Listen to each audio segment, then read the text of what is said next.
We're joined by two of the biggest legends in SEO, James Dooley and David Quaid. This is so epic. I'm just going to start. I want to just start with like a really fun question, which is what are SEO best practices each of you ignore? Let's start with you, James. We ignore this straight into a loaded question here. I'd see. I don't really. I don't look at best practices. I just do what works. So I kind of don't listen to the noise. I think it would be better for David to maybe start with this, and then I'll maybe debate him on one or two areas that he ignores. And I might say, "Oh, we use it for X, Y, and Z," but I don't really listen to the general public of what we only deal with in-house testing, and what we deal with in-house testing.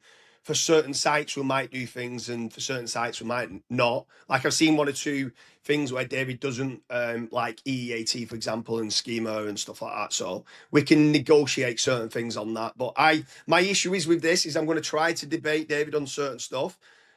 David's a lot more intelligent than me, right? Is one.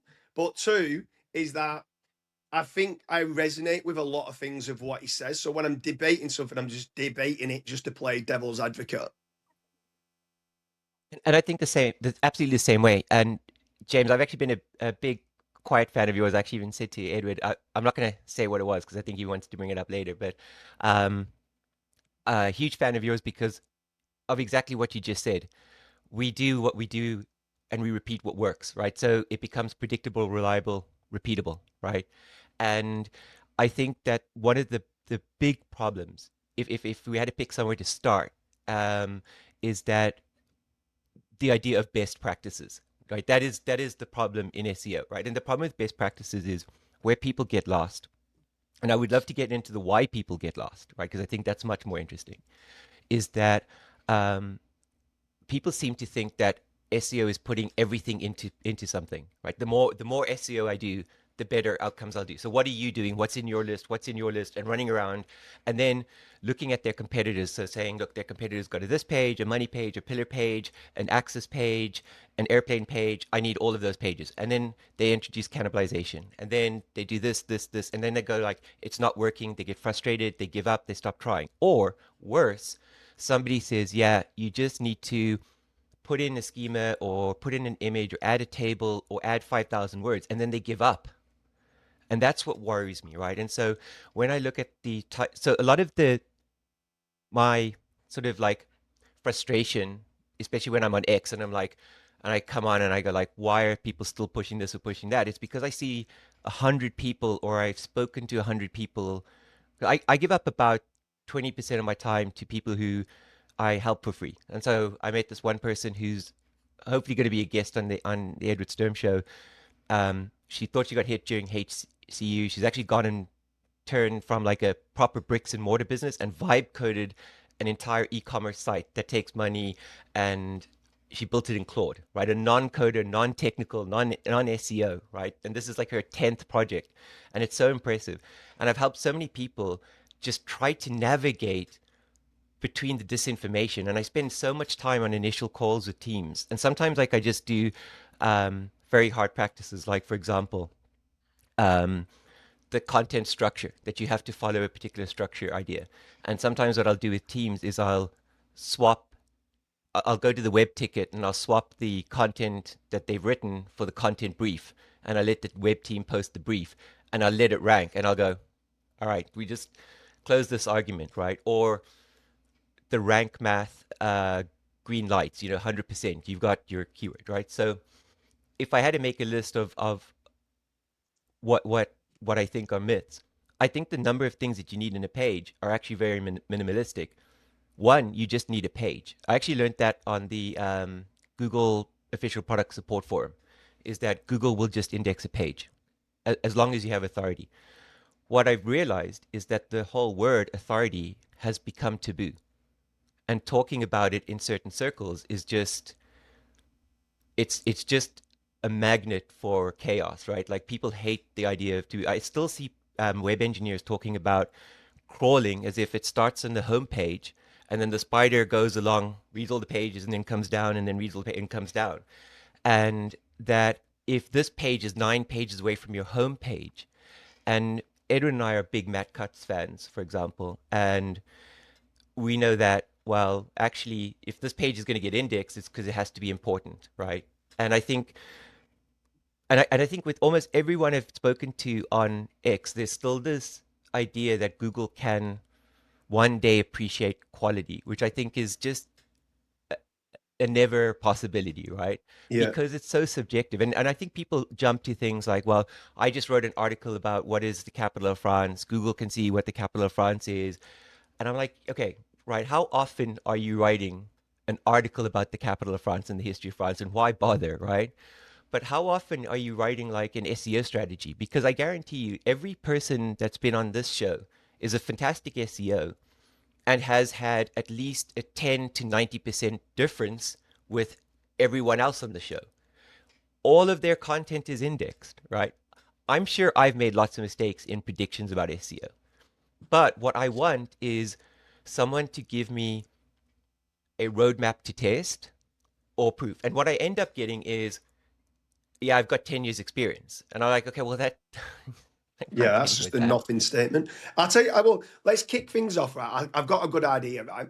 I can even give a domain. So there's a domain called Get Your Tips Out, right? It's a sports betting, horse racing, and football tipping website.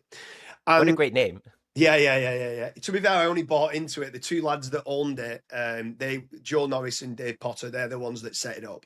Now, I got brought up that there's 4 pillars of SEO: technical Okay. SEO, Mm-hmm. good quality content, debatable Mm-hmm. what that means, topical Mm-hmm. authority, and Mm-hmm. backlinks, right? Mm-hmm. And people used to talk to me about the 4 pillars of SEO. You get them 4 pillars right, and you're on to a winner. When I bought in to Get Your Tips Out, right, it had an unnatural links penalty, right? You can't get any worse from a backlink profile in the fact that it's got an unnatural links penalty in Google Search Console. The content, all that they ever used to write was, here is Monday's tips, here is Tuesday's tips, here is Wednesday's tips, and they listed the tips. There's no topical authority, there's no internal linking going on or anything like that. And technically, it was one of the worst. If you put it into Screaming Frog, I think it had something like 4,500 404s. There's 301s going all over the place. Everything that you would say about how to do SEO was wrong. Everything. Right. However, when I wrote an article on that website, and this is what made me invest in the business, when I wrote an article on that website, because it kept popping up in Google News. So when I wrote an article in that on that site, it jumped in position number 2 for best horse racing betting sites in the UK. Now that is a £20,000 a month keyword if you're ranking position number 1 for it. And it jumped in position number 2, and I'm like, what? Like, this is strange. Now this was maybe about 7 years ago or something like this, and I always followed back then the 4 pillars, and it's always I've made good money from doing the 4 pillars. However, it opened up my eyes to realize an unnatural links penalty, technically rubbish, no content, no topical authority. But what it did have was branded search. It was in old Google News, and it got a lot of traffic from Twitter that came through to the website.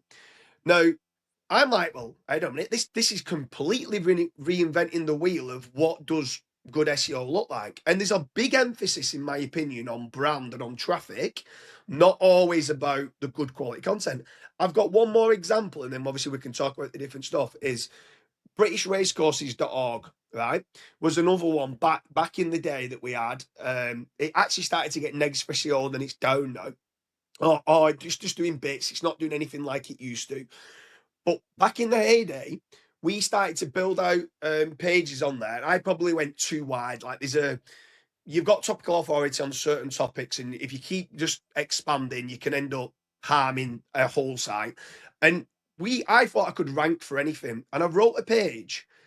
And this is how dumb at times I am. I wrote a page and it said the H1 of the title tag says bet 365 free spins. Now, if someone goes and searches that term, it's a difficult term to go after. And it said bet 365 free spins. And the words on the page, all what it said was, Mark, who's my brother, can you reword this page? And I put a link to a competitor. And I pressed publish. Now, what I shouldn't have done is I should have saved it as a draft and told our Mark, or sent it him, Mark, here's the URL, here's the title, can you reword it? I published the page. And within Right. 4 hours, it jumped in and ranked in position number 1 for Bet365 free spins. And all what it said was H1 Bet365 free spins. Now, everything else that comes with it, it was on a positive ranking state. Google loved the site. Everything we published was generally good. But I just did that page, and all what it said was reword this page, Mark, or Mark, reword this page, and a link. And it ranks in position number 1. So at times you can write bad content, but be on a good website and it can still work. Now, obviously, you don't want to overstep the mark and just churn out loads of crap. However, right from the word go, let's throw in some caveats to how SEO works, if you get what I mean. I just wanted to throw them out at the start.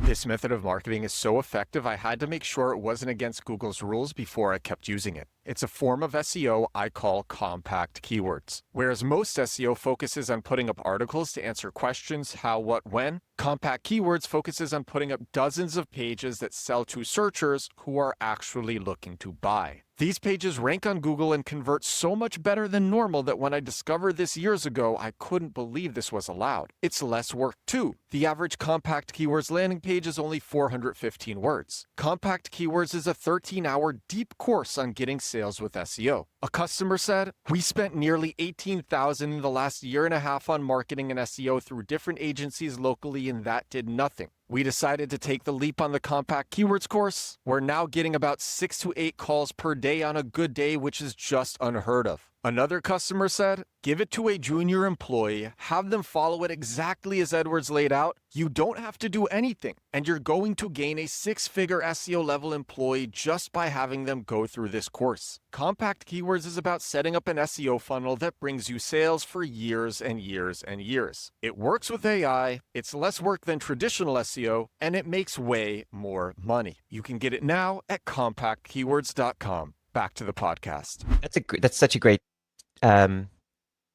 it's well, two great stories there, and funny enough, the last one you mentioned, Edwin and I did it on a podcast, and I forgot about it, and I actually hit publish on a blog post that I copied bullet points from Claude, and after the podcast came out, someone sent a screenshot next saying it's ranking number 1, and so I've done it so many times, right? Yeah.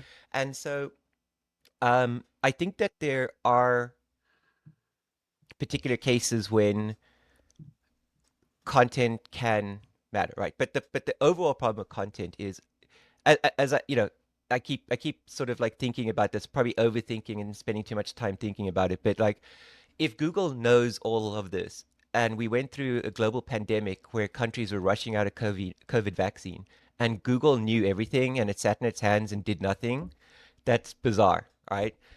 Also, how did Google buy 3,000 brands and bury them all? Like if it knows everything, right?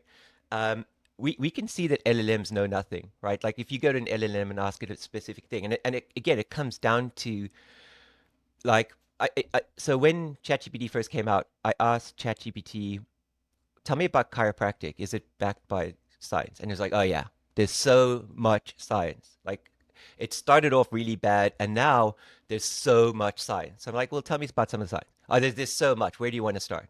So then I went over to NIH's website. So I went back to Google. I did a search for, is chiropractic based on real science? And the NIH site came up. And I copied that article, put it back in. And it was like, oh, you know what? Chiropractic's not based on science.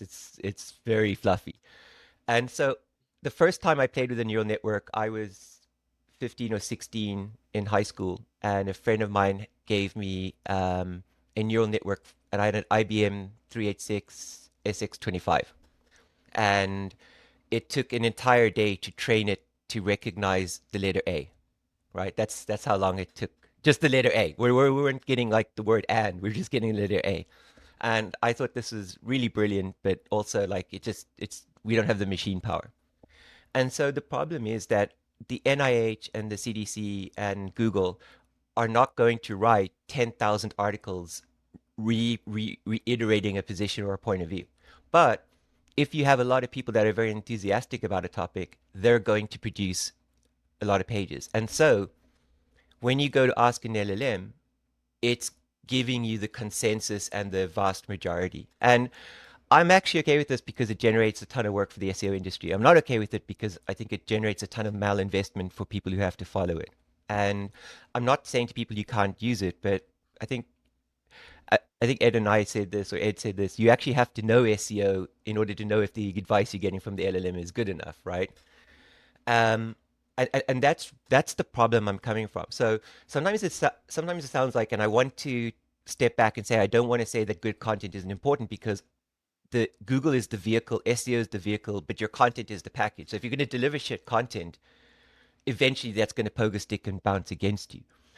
But if you're going to start a new website or you're trying to grow your website, if you just do new good content, that's not going to grow you, right? That's the systematic thinking that I'm trying to get straight. And so I definitely don't want to say that good content doesn't matter. I've seen, for example, I've done a lot of blog posts, a lot of linked articles. I did a lot of podcasts, but it wasn't until I got on a show like Edward's that my name took off, right? And so because his content was consistently amazing, right? And Thank you. that is the perfect demonstration. But in an SEO world where relevance is so important because you've got to look at the ecosystem. And I think another mistake that people make, apart from the checklist SEO, is that they look at it like a sort of a relationship between them and Google that I don't think exists. And they look at it going, well, I've done this, and Google won't reward me. But I never see them going, well, actually, I'm trying to rank for cloud, and Google, Microsoft, and AWS rank, right? Because then anyone could tell them, listen, buddy, that's very, very, optimistic and ambitious of you, but maybe bring it down a little, right? Because like it doesn't matter what you do, you're not outranking them. And then I just see these things of like people assembling lists, like you have to have a table, you have to have a page, you have to have X amount of paragraphs, which is a SEMrush report from 3 years ago, which I think just rubbishes their brand for doing that. Yes, they're generating clicks. Yes, they're generating new traffic for the blog post and they're generating interest on X, but they're rubbishing their brand, right? Like they now have become a joke. So many SEOs are like, let's just wait for the latest correlation report from SEMrush. And I think they've just absolutely, destroyed their name as experts. They're just a polyglot of nonsense, right? And I think for newbies, which makes up the base of SEO and the base of in success, because everything in life is a pyramid, right? You have the top royalty or the top billionaires or the top pop stars, and everyone else is kicking stones down here. And for those people, it must be incredibly confusing because you can't start to test until you start getting clicks. And so probably right. There's no point in starting with bad content, but no one can define good content, right? Like EAT is not an objective definition of good content, right? It's an idea, right, of what people might look for. It also only applies to YMYL, which always gets left out conveniently. But so let's come back. I think that when I've asked a lot of people like what is an objective quality standard, I get, depending on who I'm talking to, because there are tribes in SEO, maybe I recognize that. Maybe I'm polarizing the community, and I definitely don't mean to do that. But there are people who think like, oh, well, Google can look at grammar, it can look at spelling. And like, okay, well, that's a great idea. But what if the world's foremost engineer on jet engines happens to be from Germany and his English is not his first language? And he's leading the American industry in rocket propulsion. And he goes to write, and it's a lot better than my German would be, but he's going to make mistakes. Is that not good quality content?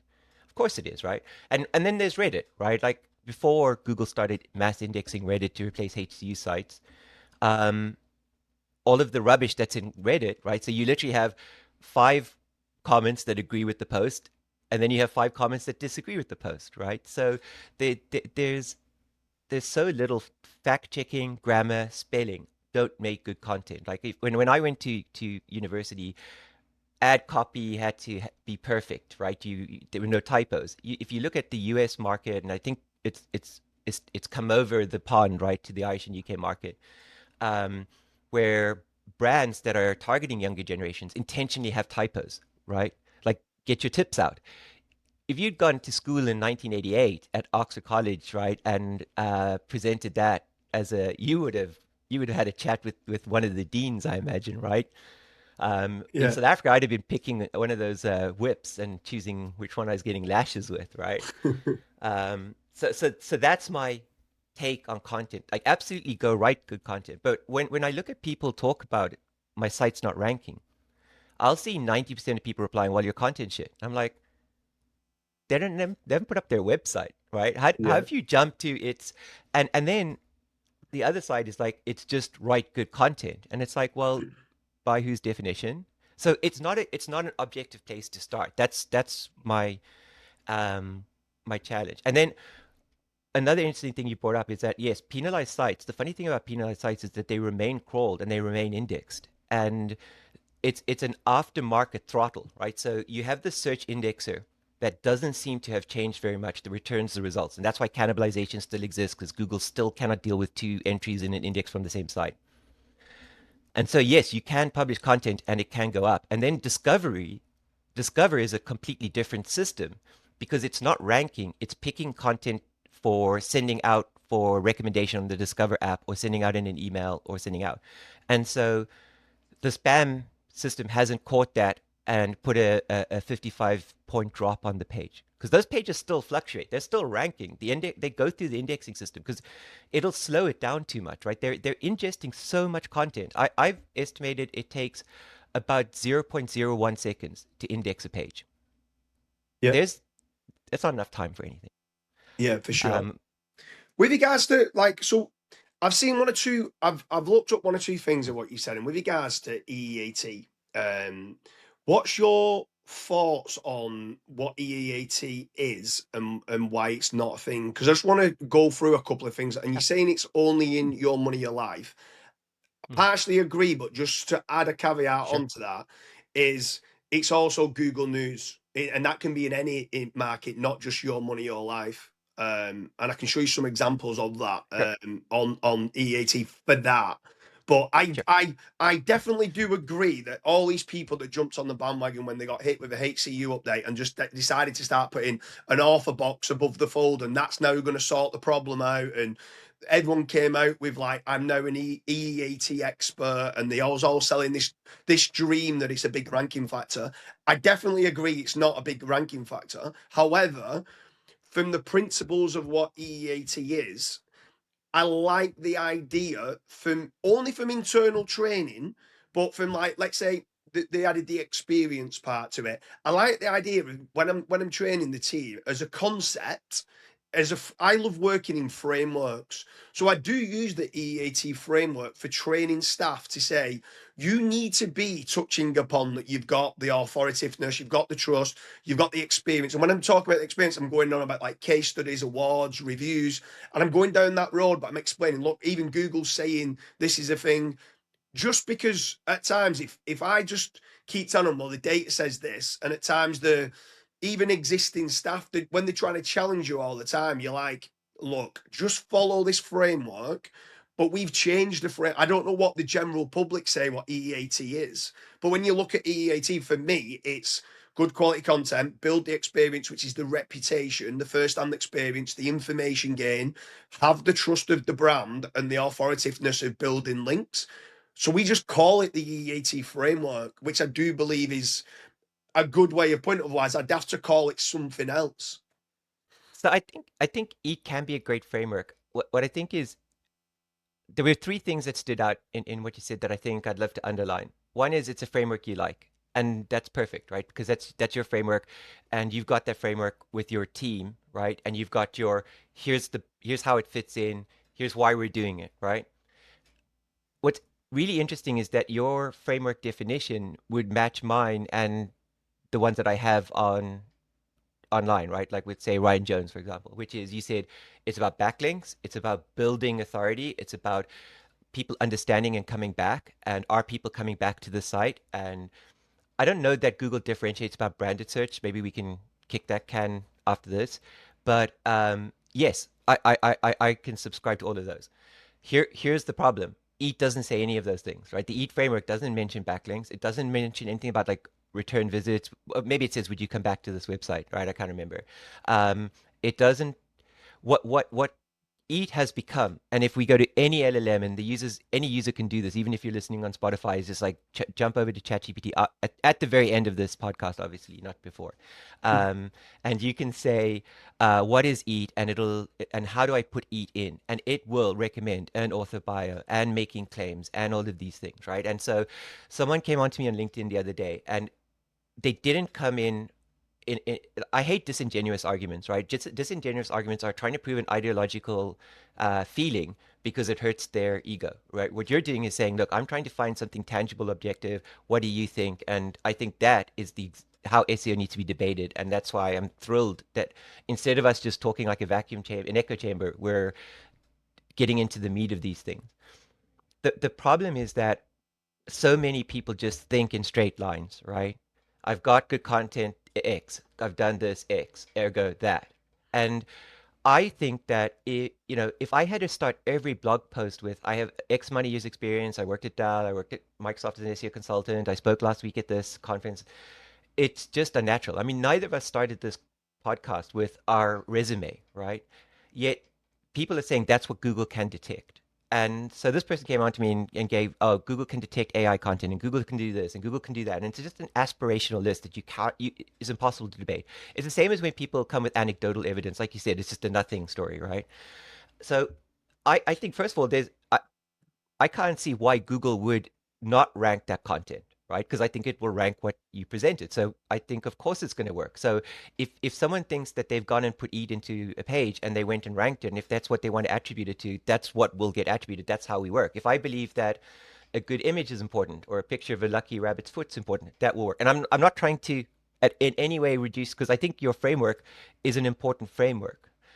The problem is that if you just read, there's one document was written by Search Engine Roundtable. It's my favorite document in the whole world after the SEO Starter Guide, which no one ever shares, right? And the SEO Starter Guide debunks the four most fundamental myths, which are like duplicate content and is EAT a ranking thing. And it's just like, no, thinking EAT is a ranking algorithm. No, it's not, right? Which I think is, the engineers are saying this is so comical we don't get it, right? But I think Google has made a big mistake in scrubbing authority or link juice or PageRank out of its systems, right? Except the SEO Starter Guide. Like if you want to find out what version of PageRank we're on, which is PageRank NS or NeoSeed, you've got to go look at blog posts from more than 10 years ago, I think, or from 2016. Yeah, 10 years ago. So that's really sad, right? I think all of the Matt Cutts videos where he was talking about shaping authority, building links in, building links deep, how crawlers work, that crawlers don't crawl your whole site, they crawl it in bands depending on how popular those pages are. All of that knowledge just seems to be wiped out, right? And I think that's very sad. And so now people are, because I talk to newbies every day, as I'm sure you do. I'm sure a lot of people reach out and say, James, I'm so stuck. I used to have this website. Please help me. What can I do? I'm desperate. Um, and this idea has gone out, and people say like, oh, it's technical SEO, it's hygiene, it's this, right? And I just struggle to see how those are tangible inputs. So I don't think Google will ever not publish something because you've tried to build EAT or because you're looking at a big picture about a brand and people coming back. Not sure that it's the brand that sustains it versus the volume of traffic from your brand. Like if you've got a high amount of branded traffic, especially to deep pages, let's say like you're selling posters and you've got big posters, small posters, flyer posters, and you start typing, I want Dooley posters or Dooley big posters, and that brings them to different pages. Those pages are, that authority is going to be magical. Why I think EAT is rubbish is because anybody can make up a claim. I can say that I have 24 years experience in LLM research at Harvard, and I challenge an LLM to prove me wrong. It can't. Just LLMs can't prove me wrong. They don't know. They haven't come to interview me. They don't have access to Harvard's records. I think we fooled ourselves into believing that we have the World Wide Web and it's the biggest library mankind has ever built. Absolutely, it's the biggest library of mankind's ever built. But is all of the deep knowledge in there? Is everything, every study that the medical journals have put out there available? No.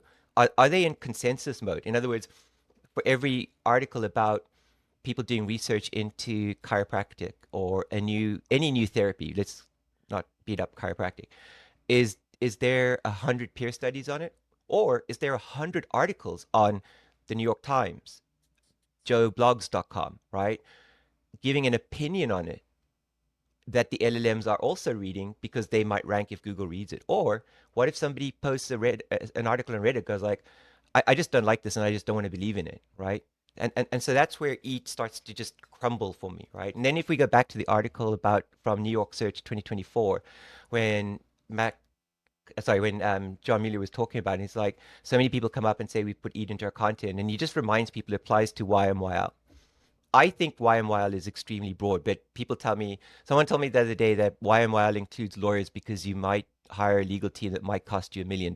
And I'm like, that is stretching, right? We're now stretching pizza dough, right, into McDonald's fries here. It's just so bizarre. I don't know why people claim everything is in YMYL. I don't know if they're just hoping for like an extension or trying to say like, look how good I am, I'm ranking in YMYL.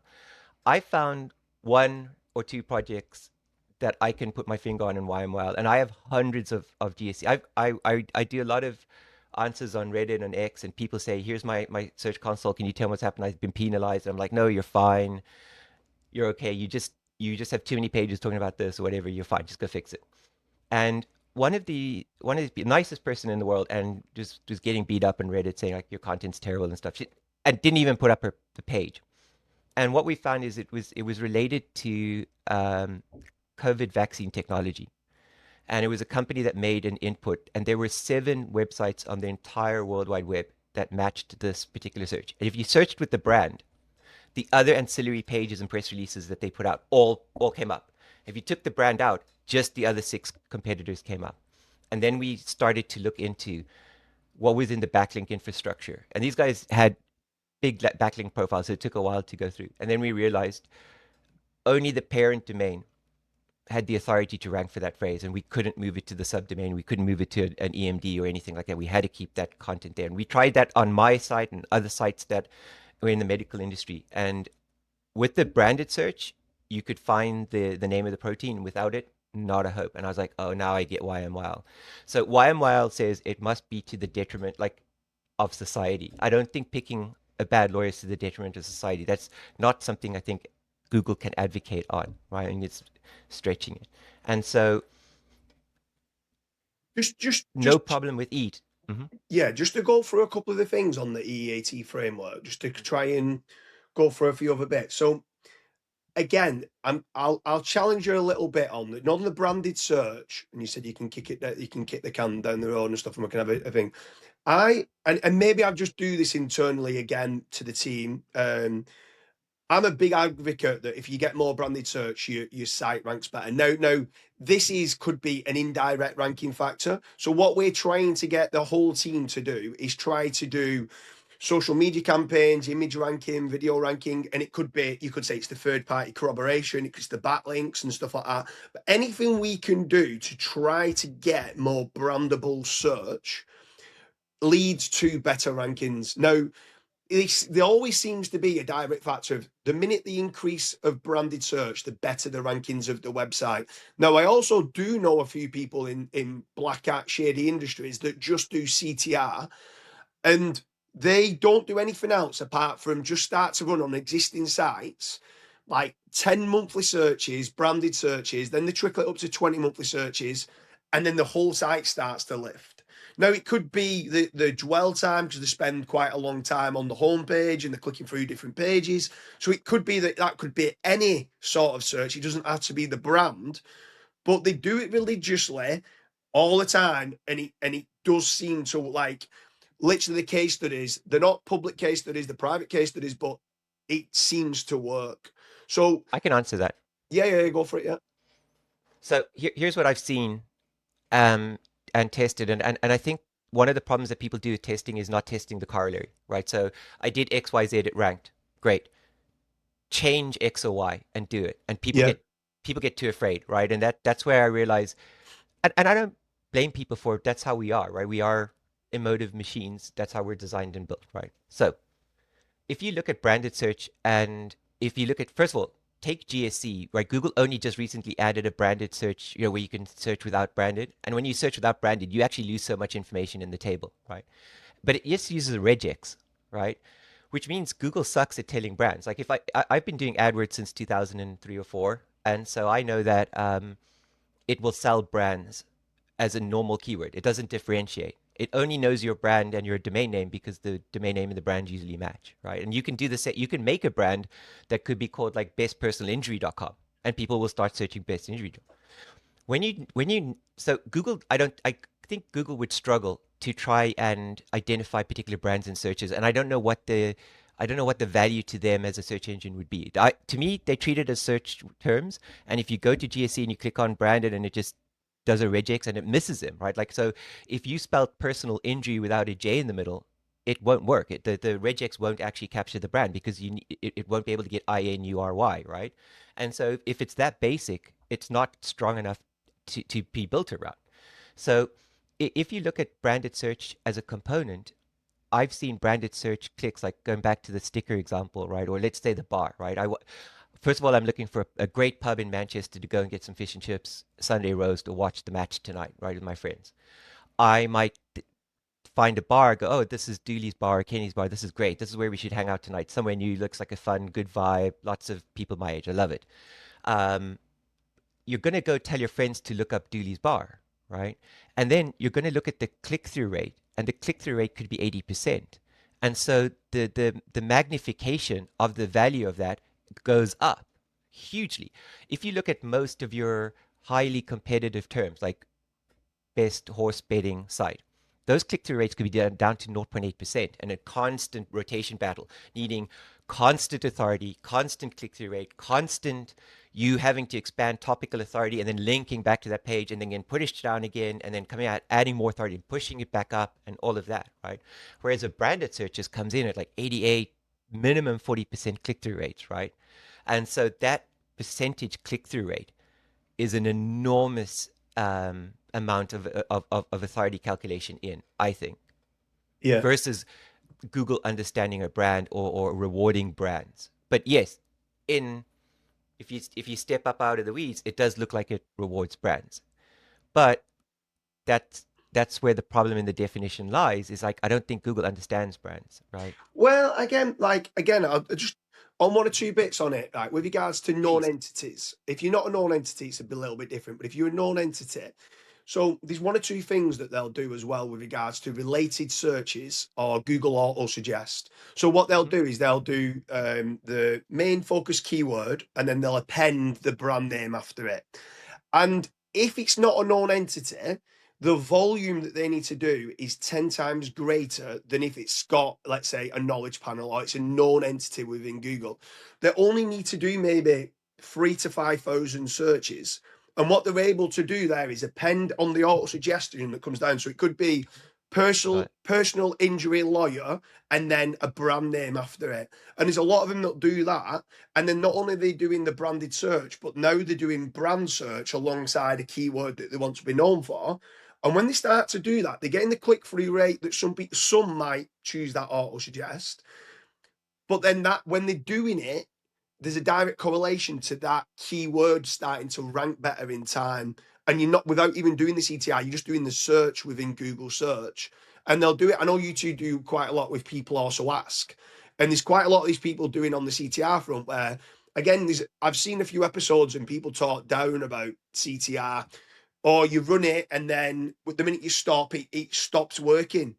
Well, that's not the case if you do it right. Like if you do certain things right and you don't need to do mass volume, the issue is a lot of these people are using tools and sending 10,000 clicks. They're not age logged in accounts. They're not having the dwell time. The minute they stop it, they'll probably even end up getting worse rankings than what they did previously. But these little trickling of trying to manipulate the People Also Ask, the related searches, the auto suggest, and all those things seem to long term help the brand across the board go to the next level of rankings that able to take you to the next level of what keyword difficulty you can go after. And so this is the third reason I absolutely loved your podcast and you as an SEO, and why I'm so excited to be on the show, is that you don't gatekeep, right? You don't talk about some sort of theory. What you've just given people there is a masterclass in how you build and develop a brand. In other words, if Google can, because because again, it looks at how many people search for certain phrases, and that's how keywords either become semantic or not, or become relevant, is the more searches you get for a key phrase, the more it's going to recommend that as an, as you're filling it in, and because people are and typing it in. Whereas what I think the problem with what people are learning is that if I create a schema on my page, I will now tell Google who I am, and it will take that schema and build me, and I will then start to rank. What you've done, and CTR manipulation, I'm on the exact same page with you. What you're saying is, and someone asked me how I launched my last EMD, and my last EMD for that I can talk about, it was freeloadbalancer.com, which still ranks. Microsoft aren't on the page anymore, Google aren't on the page, but freeloadbalancer.com, which hasn't been edited since 2016, is still number one. And one of the things that we did is we actually went onto LinkedIn and got all of our partners to share this. Please search Kemp Free Load Balancer, knowing that we would be first, but knowing that load balancer would be a free load balancer would be the target keyword that we wanted to get it ranked for. And so as Google's looking at thousands of people suddenly searching for Kemp free load balancer, and it had free load balancer's domain name, it took us less than a day to get to the top 3 for free load balancer. And Yeah. so there we're on the exact same page, and therein lies the big difference, right? What you're doing is feeding the algorithm exactly how it works with absolute precision. And you can do that with any brand, which to me makes Google brand agnostic, right? Because you can make a brand, right? You have to be able to make a brand, right? Like if Google preserved every brand from 1998, we'd be living in a very small world where Microsoft would still be number one, CNN would be the world's only news channel, the BBC would be the only news channel for the Commonwealth. But Google has to allow new brands all the time, and like you've just said, what you're doing is you're like you said, you need 3,000 searches. So if you're cornerstoning, you're not going to be able to do that without those 3,000 searches. And what you've just shared there is an absolute course on its own. We should gate the video and charge like $20 for that section, because that's fantastic. Because that's something real that people who do have branded search can actually go out and do, which is a phenomenal piece of sharing. So I think that's why people like you stand out head and shoulders in the industry, because so many people talk about like, oh, you need to, Google works like this and Google works like that. And it's lovely and interesting. But afterwards, what are you actually going to go and do? What's your takeaway, right? You're just kicking stones, right? Whereas, like you said, like I don't think branding gives you an advantage over someone else. I think if you've built your own brand, you've built something significant. Maybe I'm just talking about the initial vector into Google, and that's my mistake, right? But everything you've just said is absolutely fantastic. Build something that people want to come back to is without a doubt. But that to me is not the average man's conversation about EAT, right? Which I think you alluded to as well when you said like the popular attitude of EAT, right? And the Yeah. fact that again, so many people talk about, for example, you've got to talk about case studies and things like that. I can write any blog post and then link to a case study on Harvard, right? It doesn't mean that I've actually even read the case study. And I think what I want people to get out of the trap is that Google reads this content and goes like, yeah, they linked to it, they must have read it, this must have validated it, because Google can't even validate the Harvard document, right? And just because the document's on Harvard doesn't make it accurate. And just because you're the other thing about validated authors is like, when did we convince ourselves that authors are beyond lying? Like an author can't lie, right? Yeah. I don't know if authors want to see themselves becoming like a name like Wolf Blitzer on CNN or something like that. But that Wolf Blitzer has never gotten anything wrong in his career. He's not a researcher, right? And so that it's when people get into those hard things like, oh, well, I showed a case study, I linked to an EDU, I linked to that. I'm like, you can link to that all day long. That's not going to do anything. Yeah. I No. think what you're talking about is phenomenally different, and you're probably one of the first people to talk about it. See, there's a couple of other things on EAT before we move on to schema or anything else that Edward wants us to kind of debate our thingies. Have you ever heard of RaterHub? No. So RaterHub is where if you went into analytics and you go into your audience, and then you check to see whether RaterHub's hit. So sometimes if a site gets hit badly, right, so it's going up nice and then falls off a cliff, the first thing I would recommend, and Edward, you can do a short on this. I'll show you how to do it in Google Analytics. Go into RaterHub and go into the audience and see whether RaterHub has landed on your site. That is where Google quality raters are coming visiting your site, and you can see what pages that they've visited. Now, the pages that they've visited is what I would say the general industry, if I don't really listen to the general industry, so I don't know exactly what they're saying, but having an about page, having a meet the team page, having a privacy policy page and stuff, RaterHub the Google quality raters, which are using Lion Zeal or Lion something to run it, they normally check them pages. And generally speaking, I would say anyone who's watching this, leave a comment if it has hit and debate me on it, or because I might be incorrect on this number. About 90% plus of the websites that get the RaterHub actually comes and visits gets penalized. Because I think, and I might be guessing here, you might know more on this, David, is that I think what happens is algorithmically, and this only happens, by the way, when you start ranking for big keywords, right? So we've only had it on a dozen of our websites. Out of thousands of websites, we've had it on a dozen, and that's it. So we had it on, there was a website called Away Grounds. It was a sports betting, a football betting. We started to build up authority with all the stadiums, how to get to the stadium, where the nearest bars are and stuff like that. And we turned it into a football betting site. And we jumped onto page 1 just for the main term of Bet365. So I think it was in something like position number 7. The minute we jumped on page 1 for Bet365, just that term, RaterHub hit, and then we got penalized on our site. And we was like, what? And guess what penalty that we got? And this is a manual action penalty, and I can send you through the screenshot of it. The manual action penalty was a transparency penalty. It was a physical manual action for transparency. So I've got it up on one of the other things. So here it says, and like I said, I'll send you through, I'll screenshot it. It says, pages affected by manual actions can see reduced display features, lower rankings, or even removal from Google search results. Detected issues, and then the main category of the manual action, transparency. Your site appears to violate our transparency policy and lacks clear dates, bylines, information about the authors, the publication, the publisher, company, or network behind it, and contact information. And then underneath it says affects all pages.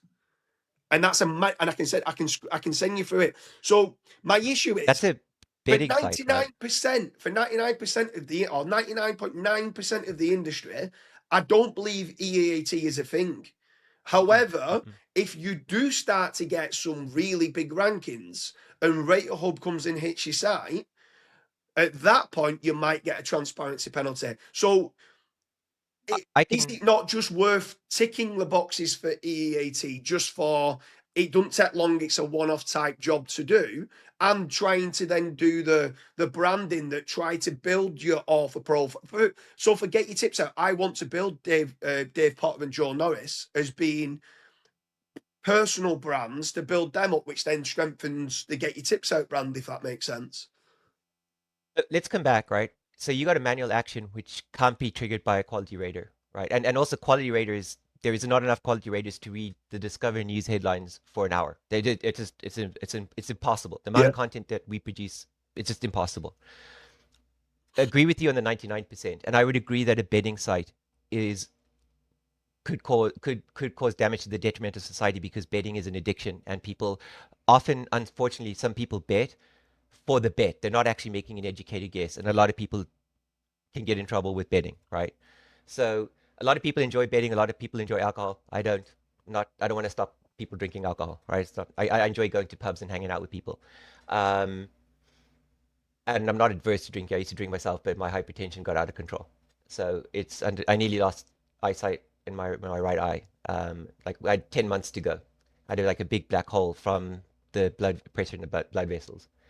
So the transparency is a real thing, right? And it applies to specific sites. In other words, they need people need to be able to find who the site is if they're going to get a transaction reversed or if they've been hit by identity theft or fraud, right? So if you've got a website and there's no way to find out who owns the bank account, who do I get in charge? Like my credit card's been used, or I meant to bet £100, but I actually bet £10,000 by mistake or whatever.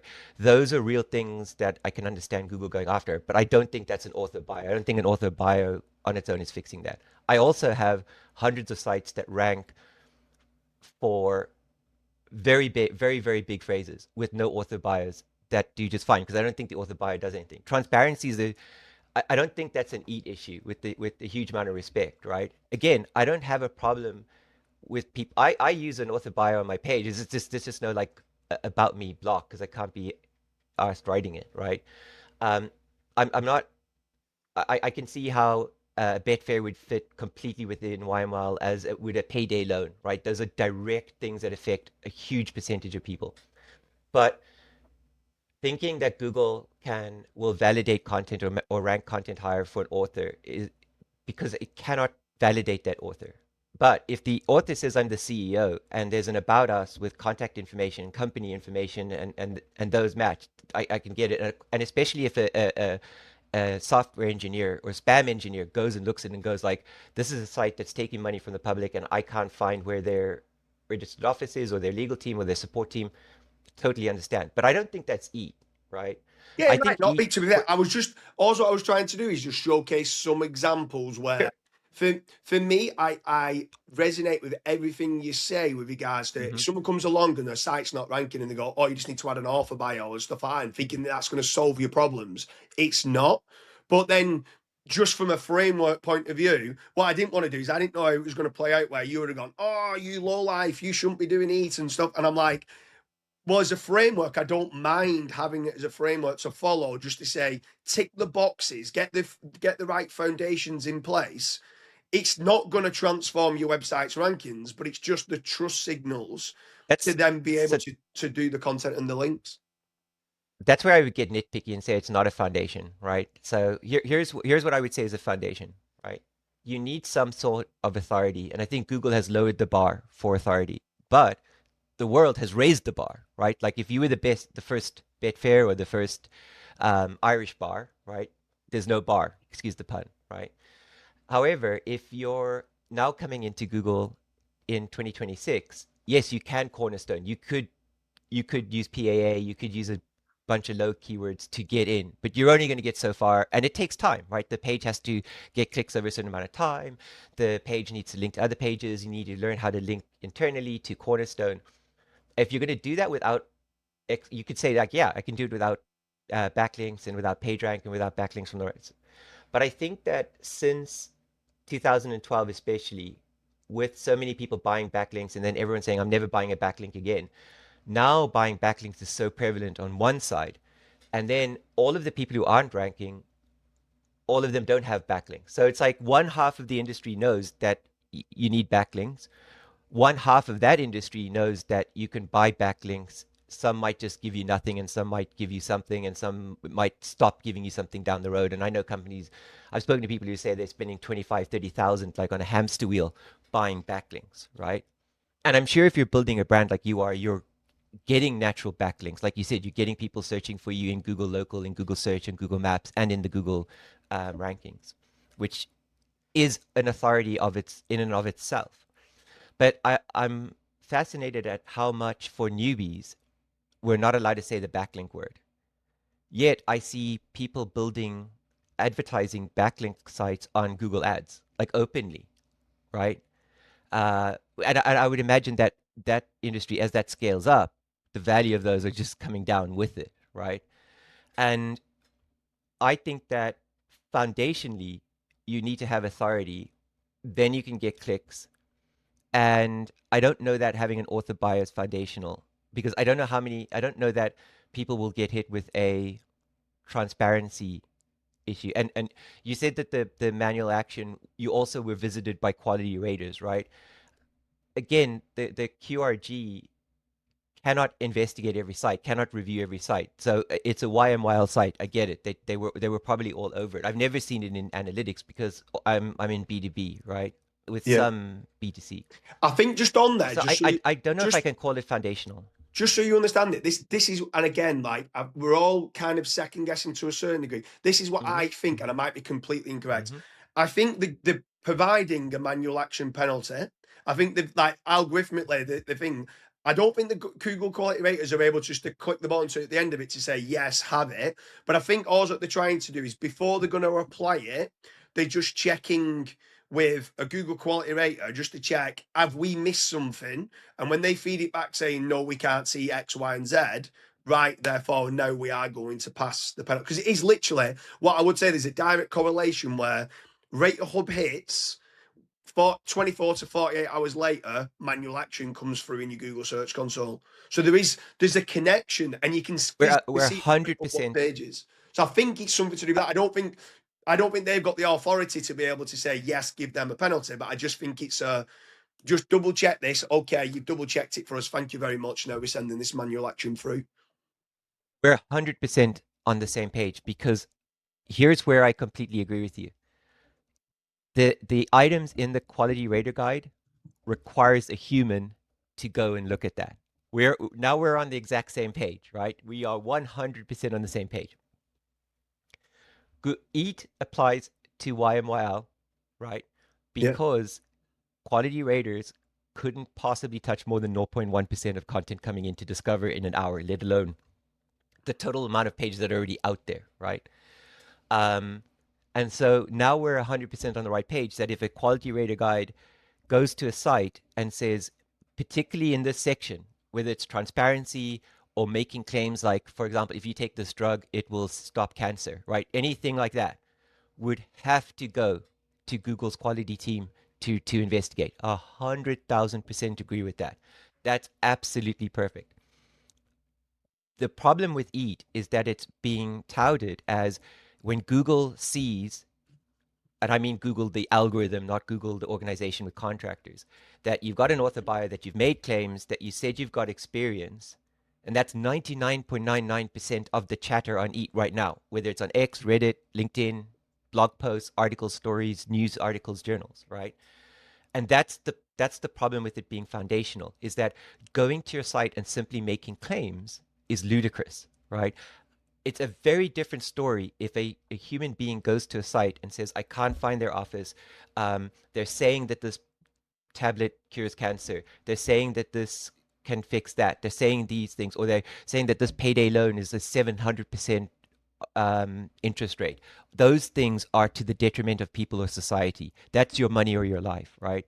That takes a person. Those subjective things, because EAT could also be, right? So if you look at a big bank site like a HSBC, Singapore Bank, they don't have authors on all of their blog posts, right? Maybe some of them do for the marketing pages, but for a lot of people, EAT could be in a logo, right? Because they're doing so much advertising, they've been around 180 years.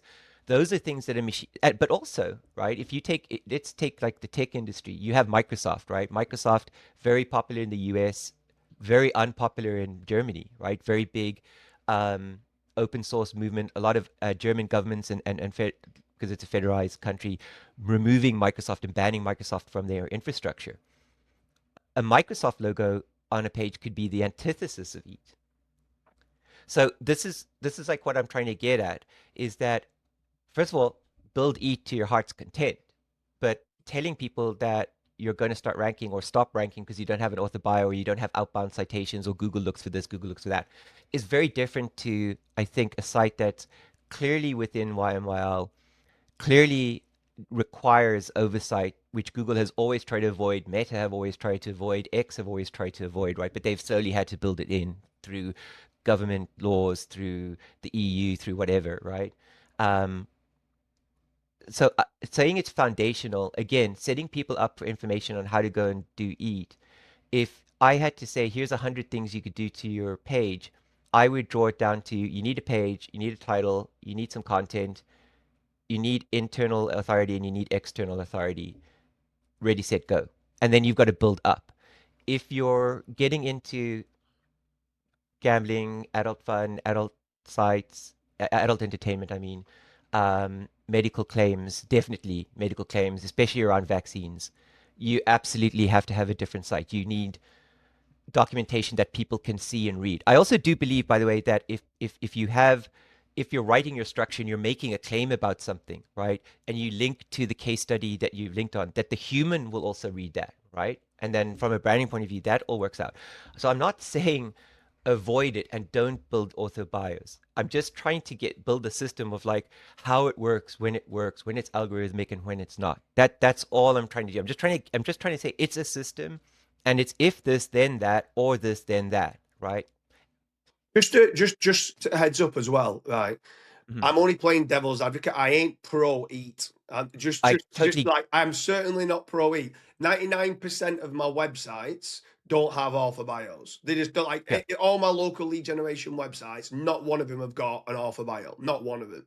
So I'm not. But however, if it's a Google News site, then it has. hmm If it's in finance, then it has. If it's in the gambling space, then it has. If it's in like drug rehab, then it has. So it's Sure, drug very rehab, totally. specific. And I also think, and I don't know your thoughts on this, a lot of people throw Your Money, Your Life as being an industry.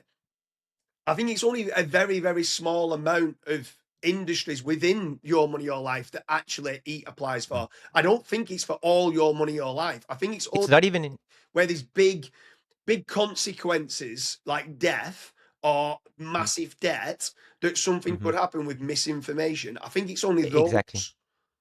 It's actually not even an industry. It's actually specific keywords. So, for example, let's just say you're looking for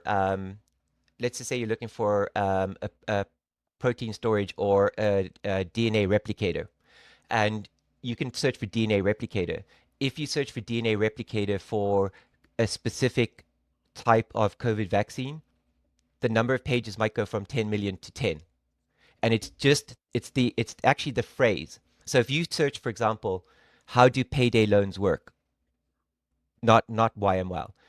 I need a payday loan provider in Manchester, YMYL. You know what I mean? So it could be the same page, and pages could show up for what looks like a YMYL search and then not show up for another YMYL. And so we're on the same page here. So it's so important to test the corollary, which means if I say I don't like EAT, it's so important to have someone like you come on the show and say, well, what does that look like? How do we explore that versus people walking away with the thing that David's saying, like, EAT is rubbish. You got to stop talking about it. I hate it. And you're a low life for using it, right? Which is, and thanks for bringing that perspective, right? Because that's definitely not the perspective I want to send to people. Yeah. And I think it's so See, important that, the next one I want to discuss with you is schema, right? mhm. Because at Okay. times I feel like I don't know whether you do it for clickbait or for people to have a go and stuff like that. I don't know your full ins and out. Like some people are saying David Quaid says that schema's a pile of shit. You don't need it at all ever. And I'm like, I don't think he would say that. Like, I believe that there's certain areas where, like EAT, where there's examples where it's needed. But however, someone going saying that you can go and get a super duper stack of schema and that's going to transform your site. Yeah, that's not going to work. But what's your take on schema, just so I understand it? So, for example, if you're going to build a job listing site, you absolutely 1000% need schema. Yeah. You have to have schema because you can't get into Google job listing without schema because it will only read schema. And that's because it's processing volumes and volumes and volumes of documents. Not going to use an LLM to see because text scraping is horrible. When I worked in Dell as a software engineer, we had to do text scraping from documents all the time. It's really hard. Like if, for example, if you're going to say we have a flight taking off at 4 p.m. and you write FOURPM at EWR flying to Stansted, you've got airport code, city name, 4 p.m. is a word, lands at 6:15 p.m. You don't know what's it. So when you give it a structure, you know that all of the data is coming with it. You know where the string ends and stops. And that's what schema does. The problem with what the world I see, right, where people are on Reddit or people are on X and they're saying, I need to rank my site, and people are like, you need schema. They haven't, they could be selling, they could be selling sales consulting, right? Yeah. Which is not going to go into Google Merchant. It's not going to go into Google Flights or hotels, right?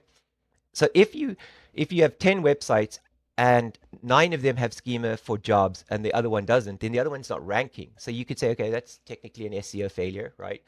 But if all 10 websites have the schema, that's not a ranking factor, right? Or a ranking participant or a catalyst. So schema, for example, if you become a known brand, right? Like you become an entity, and I don't know if I've been struggling to get David Quaid to rank in the US because of Dennis Quaid, right? So I changed everything to David G. Quaid last week, and I made a little joke at the end of the podcast with Edward, and I sent a request in while I was in Ireland, and I said, "Will you change my thing to David G. Quaid?" So it shows up when you now it shows up when you search for David G. Quaid, and it took a while to do that, but I didn't change the schema. I just asked them to edit it, and now it comes up when you search for it. And when you go to trends and it comes up as a search topic, it shows a picture of me and Ray Downs, the CEO of Kemp, and so it's moved from David Quaid to David G. Quaid. I'm like, okay, this is really great, and it doesn't do anything for me, right? Because it doesn't it's just nice. Now I have my knowledge panel, but I have to have my middle initial. So it's important there. But when you start looking at like the FAQ schema, um, I think that a lot of web engineers feel like they need control or they want control. And I've spoken to a lot of CMOs and they're like, when you say that, you're taking control away from us. And I'm like, you don't have control, right?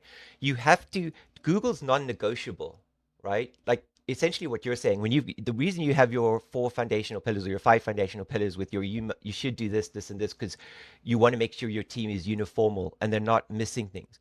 But you've got your own checkbox versus following this huge web-based checkbox, right? You've narrowed it down like I have, right? I'm always like, you don't drive down to the shop with your hazards on, all of your windows on, the air conditioning down, and the heat turned up, and the radio. You don't turn everything on, right? You use the minimum amount of variables you can. And so when people start talking about schema and that like it's mostly as a ranking factor. Oh, you don't have schema, you're not going to rank. You're not going to do this. The actual application of schema is either fairly niche or it's an absolute. Like you have to have it. Hotels have to have it. Flights have to have it. Yeah, I completely agree. YML I have to didn't have it. think you was going to say. For some reason, I thought you was they just don't even read it. They don't take it into play. I completely agree. It's like EEAT. Normally, Mm. I'm like 99% of my sites I probably don't even use schema. Like it's just not even needed. Like you said, I just do the minimal amount of work to get rankings and then move on to the next. And some of them are like, oh, you go and get big descriptions in for LLMs, and like, it's not even being read. Like, so all these people are mis-selling, in my opinion, and I agree with that. Exactly. However, I thought you were saying it wasn't being used at all for like, let's say, like job listings, for like the same as for like knowledge panels and stuff. So I'm of agreement then of that. It's just at times we use it to lower disambiguation. So to make certain they understand who you are and what you do. That's from a knowledge panel point of view. There's certain ones like review schema you could say certain things like, if there's not, like when they used to have how-to schema and it would pull through into the Google search, or the FAQ schema that used to pull through with the drop downs, it would give you bigger listings, or the review schema could increase CTR, which then means it's an indirect ranking factor, because having Or that direct ranking factor. Oh, direct ranking factor. Yeah, sorry. So having that showing up and that increase in CTR, boom, I want it for that reason. So, but yes, there's some people again that are stacking schema on top of each other, and they're saying it's the number one ranking factor, and you're just like, come on, get a grip. I get Exactly. So if you're listening to the show and thanks so much to James for just saying like I thought you were going to come on and say like EAT never happens and sorry that schema never happens, never gets read. Just to put yourself in this place, right? Just go to LinkedIn or X or Reddit and do a search for schema and SEO and rank factor, and every single article will be written. You need to have schema. Scheming is a rank factor. Schema accelerates you. The reason you're not ranking. There's nowhere do people say 99% of the time it doesn't count, or FAQ schema was actually redacted or reduced 6 years ago, and then and FAQ schema has been scrubbed from the Google documentation. There's still people saying you need FAQ schema, and again, it's a system. So, for example, I'm sure James, you know this very well. If you've got a page where you're ranking for a very high topic, you're battling a couple of other sites, right? And you put FAQs at the bottom of the page or in the page, you're going to start increasing click-through rate. The words, the phrases overlap. So best horse betting for under 10 pounds, whatever they are. They're all related. They all share strings within strings, right? But if you're a site that can't rank for that, let's just say keyword difficulty score 90, 99. You're down in the tens, right?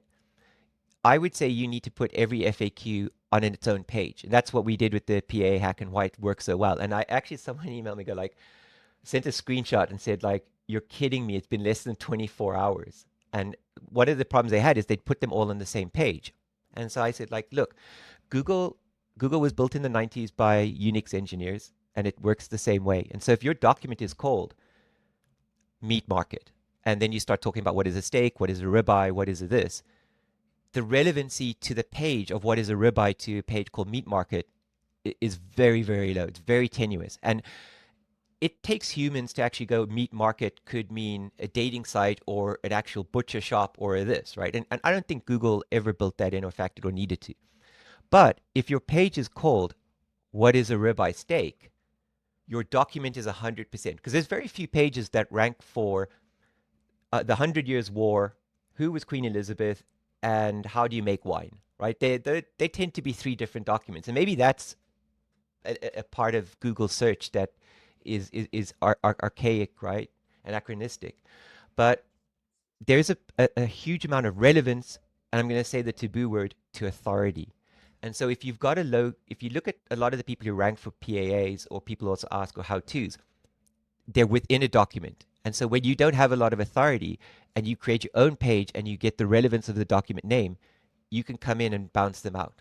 And that's why it's such a great SEO. Do you know what? That's such an advanced strategy. And we've got our own in-house tool that does keyword difficulty. There's no good keyword difficulty tool on the market, in my opinion. A lot of them are doing it via backlinks, but we've got one where it's pulling in the URL and the title tag and how relevant the title tag is for the query. So then what we'd go and do is we'd go and look at the power of the page versus the relevance, and you're multiplying it by each other. And this is why some people, when we go and build a site, in a previous episode, Edward has asked me how to build a new website. And my first thing was, it depends, because if I've got authority, I might be able to have it as a H2 on the page. However, if I've not got authority, it might need its own page in the H1, in the URL, Exactly. in the title tag. And this is where, when you're structuring one semantic content network or topical map, or however you're looking to break down the pages, and you're looking at another, in exactly the same niche, depending on the brand and the authority, can completely depend on whether you break the pages up and have a query defines a page or a query defines a heading. But obviously, if you can break it down and have it where it's in the H1, do a concise answer, you're not playing hide and seek with your content. That we said this before, where it's the 12th H2 down or right at the bottom of the page. You're like, it's such a better user experience in doing it that way.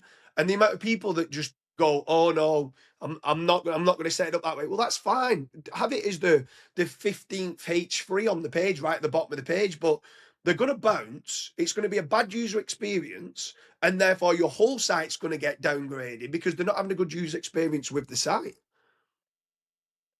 Absolutely. And I think this is so important, because so many people look at superficial statements like, oh, Dave Quaid says schema is a waste of time and you waste your time with schema. And what I keep trying to say to people is, come down to the fundamentals, right? Like if your car is in first gear, it's going forward, right? And if you put it in reverse while you're driving forward, you're going to break the gearbox, right? If you understand the fundamental mechanics, like we just said, right? If you've got a lot of authority, you can do X. So if you're going to go to a conference where you're talking to the head of SEO from IBM and the head of SEO from CNN and the head of none of their advice is helping you if you're building your very first WordPress Hello World domain, right? If you're trying to get up there, they may not help you either. You may need to talk to their marketing and advertising and brand building and something else guy. And then the simple thing of understanding, I always say across the web, and I've started seeing other people say, is like SEO is about relevance multiplied by authority. And that's because I can't find where Matt Cutts said that originally. I forgot where he said it, or I've actually tried to save some of his video clips for prosperity. Like people talk about not being able to get indexed. And I just have this like 90-second clip that I borrowed from the Google search video team and put on my own channel that he says, of course we can. We can index in half a second on CNN if you've got links. That video was taken down by Google, right? So if you understand that your page title, your document name, its relevance means your authority is used. So let's say like you have an authority score of 10,000 authority points across topics, like let's just go with BMW headlamps, BMW lights, right? And your document name is, we sell BMW and Mercedes lights. You're now at best 50% relevant. So your authority is 20,000, you're now getting 10,000. And then you've got your click-through rate battle. And if you're only maintaining like 0.5% click-through rate battles, your authority gets weakened. And so that's just an algorithm, right? And when you start to think like that, you go, okay, that's why, even though I've got more backlinks than my competitor, which is not a great statement, they've now outranked me. So we've got equal amount of page rank, but their click-through rate's slightly better, so they're winning. Or I think I've improved my content, but I'm not winning the click-through rate battle because going back to what you said earlier, maybe you forgot to include something like, next time, search for Dooley's Mercedes headlights, and that's going to create a higher click-through rate for the page, and then you're going to bounce back up. So you have to come back to these fundamentals. And I think when we anthropomorphize Google, we create a problem where we go like, well, Google likes this, Google likes that. And I understand it's so much easier to talk like that without me twaddling on about mechanics and PageRank and algorithms and click-through rate scores. But that's how it works. That's how it objectively, a mathematical software machine translates human behavior, is by looking at the scores on each of those parts, as well as what people do afterwards in return. So if you understand that if your page is more relevant versus putting it as a H15 at the bottom of the page, it's going to affect the outcomes. Versus, oh, you should just put 15 FAQs in your page, right? So it's like, it's the same advice, but one is a system and one is an absolute that will absolutely fail in 99% of the cases because of the different ways of points of observation in the system. And this is what I would say with regards to, I used to have a lot of debates. I've now come a lot more chilled, and this is where a lot of time I don't really go on LinkedIn or Twitter very much because there's so many people sharing misadvice. And my issue is with it is that sometimes I genuinely believe the person, and this is the hard part, I genuinely believe the person that's sharing it honestly thinks that's how it works, but they've only ever worked with big brands. Now, when you work with a big brand that might be DR70 that gets loads of branded search and they've got loads of authority, they naturally get backlinks, or they've got a digital PR agency that runs everything for them, that everything that they do on that site works, and they just think that they are a great SEO. And you go and build an EMD, or you go and build a brand new website in that industry and try and rank it. And majority of them couldn't.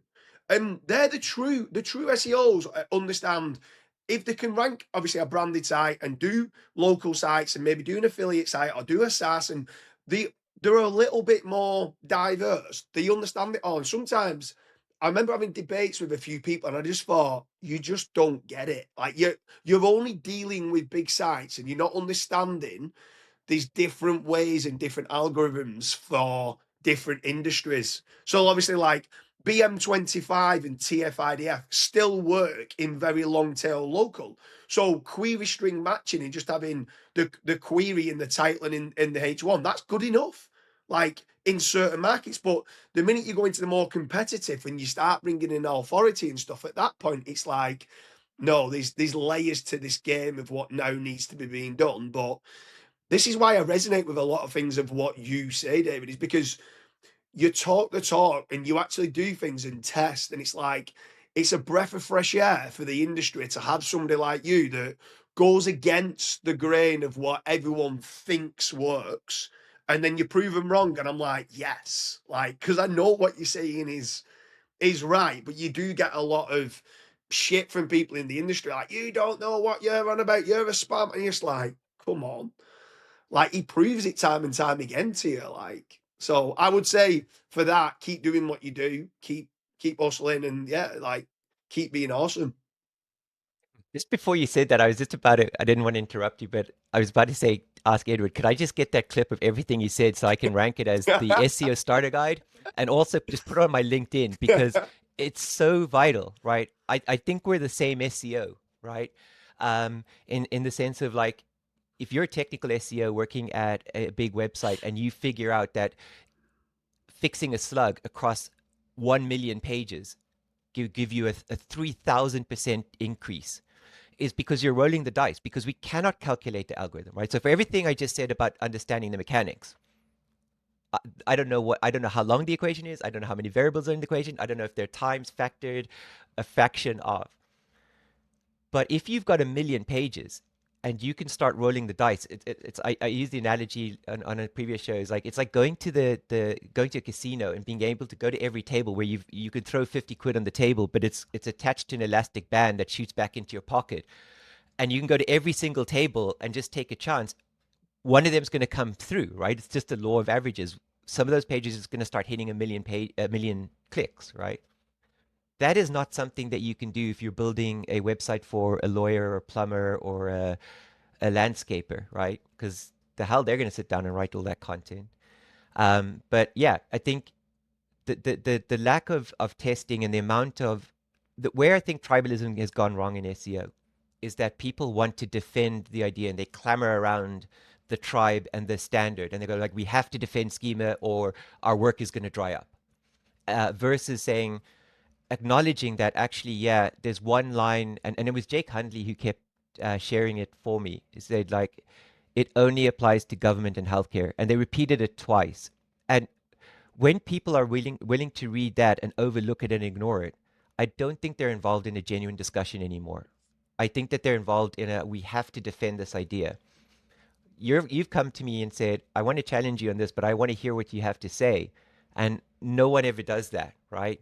And when somebody counters back at you, you're like, yeah, actually, when I think about it, that might be a good idea, but I have seen this and this.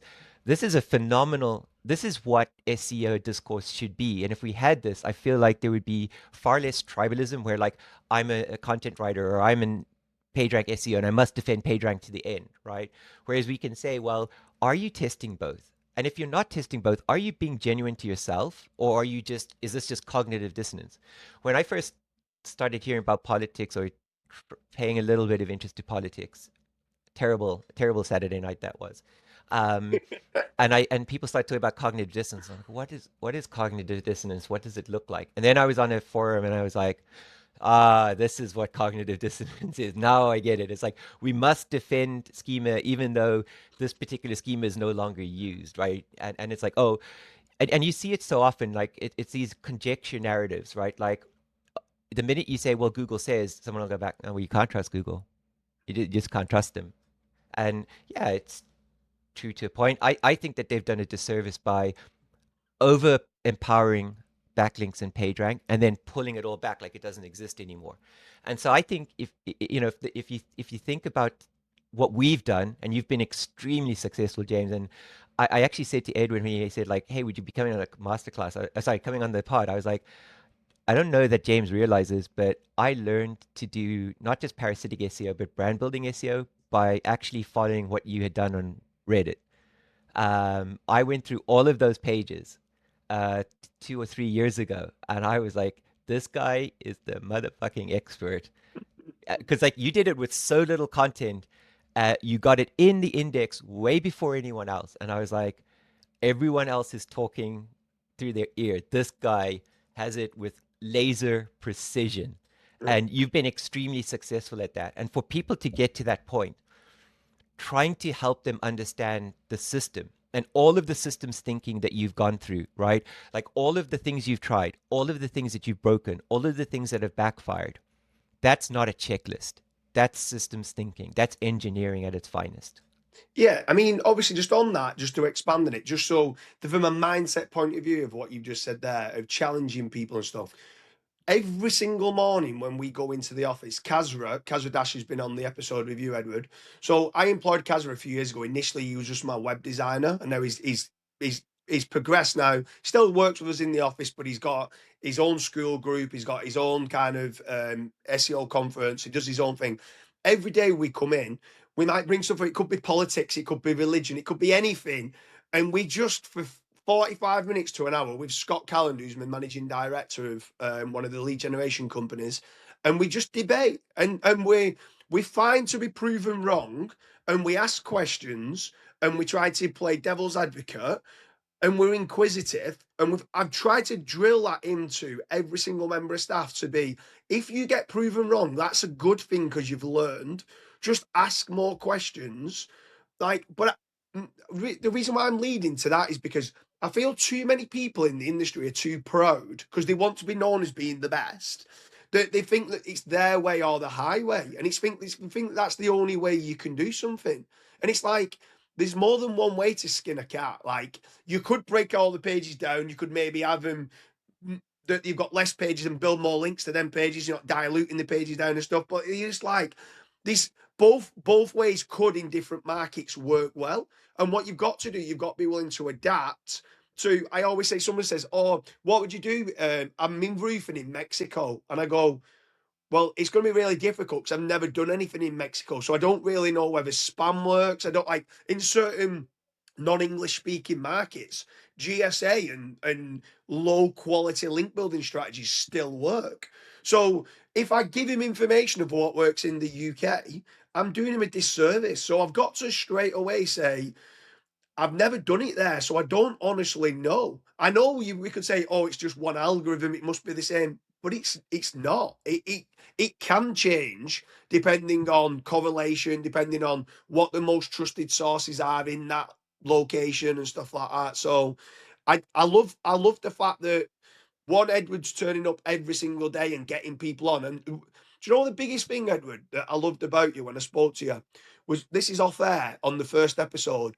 You was like, I don't mind having someone that's, let's say, far left or far right coming on voicing their opinions. Like, I think it's good to have difference of opinions on so you can listen to them and have that mindset of just being every day is a school day and I'm going to learn from these people.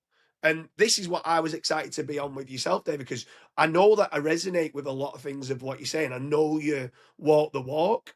I'm sick of people trying to talk the talk, get up on stage and I'm the big all I am, look at me. And you're like, you've never ranked a website in your life.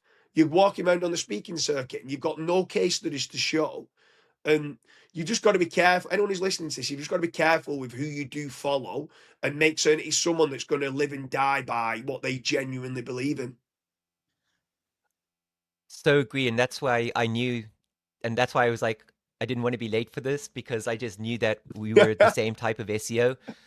I had a I had a disagreement with someone on a Reddit article or Reddit post 2 years ago, 3 years ago about CDNs, and someone said, and I said, first of all, page speed I don't think matters as much as you think.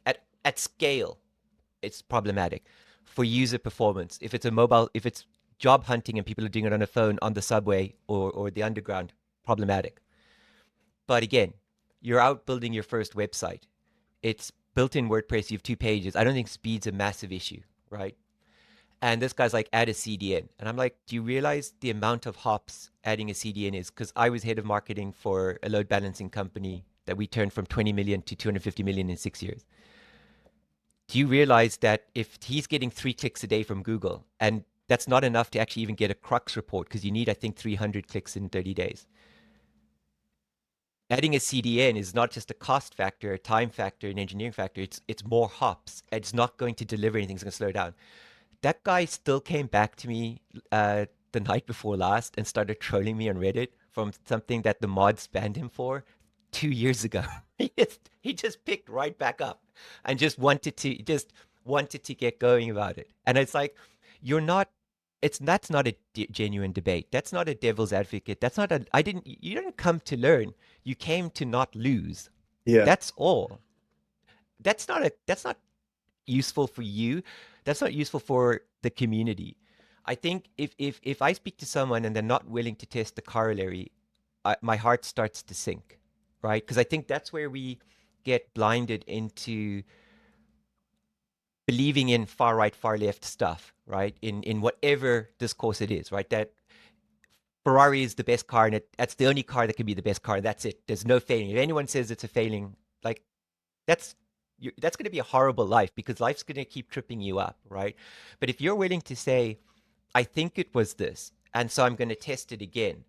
And I think also people are afraid of Google and think that Google's watching them or it's going to punish them for testing. You and I have known, like you said, you accidentally pushed that blog post with, "Hey, Matt, can you read this article and rewrite it," right? And we've done enough of those things that we can go like, actually, you can recover, right? You can recover pretty easily, and even if you get a manual action, you can recover. Here, I'll find a way to recover, and it's just a mindset. And I just want people to stop thinking it's a unicorn list or that we're gatekeeping some magic schema that we all know about, or that there's HTML structure, or that there's some magic like universal code.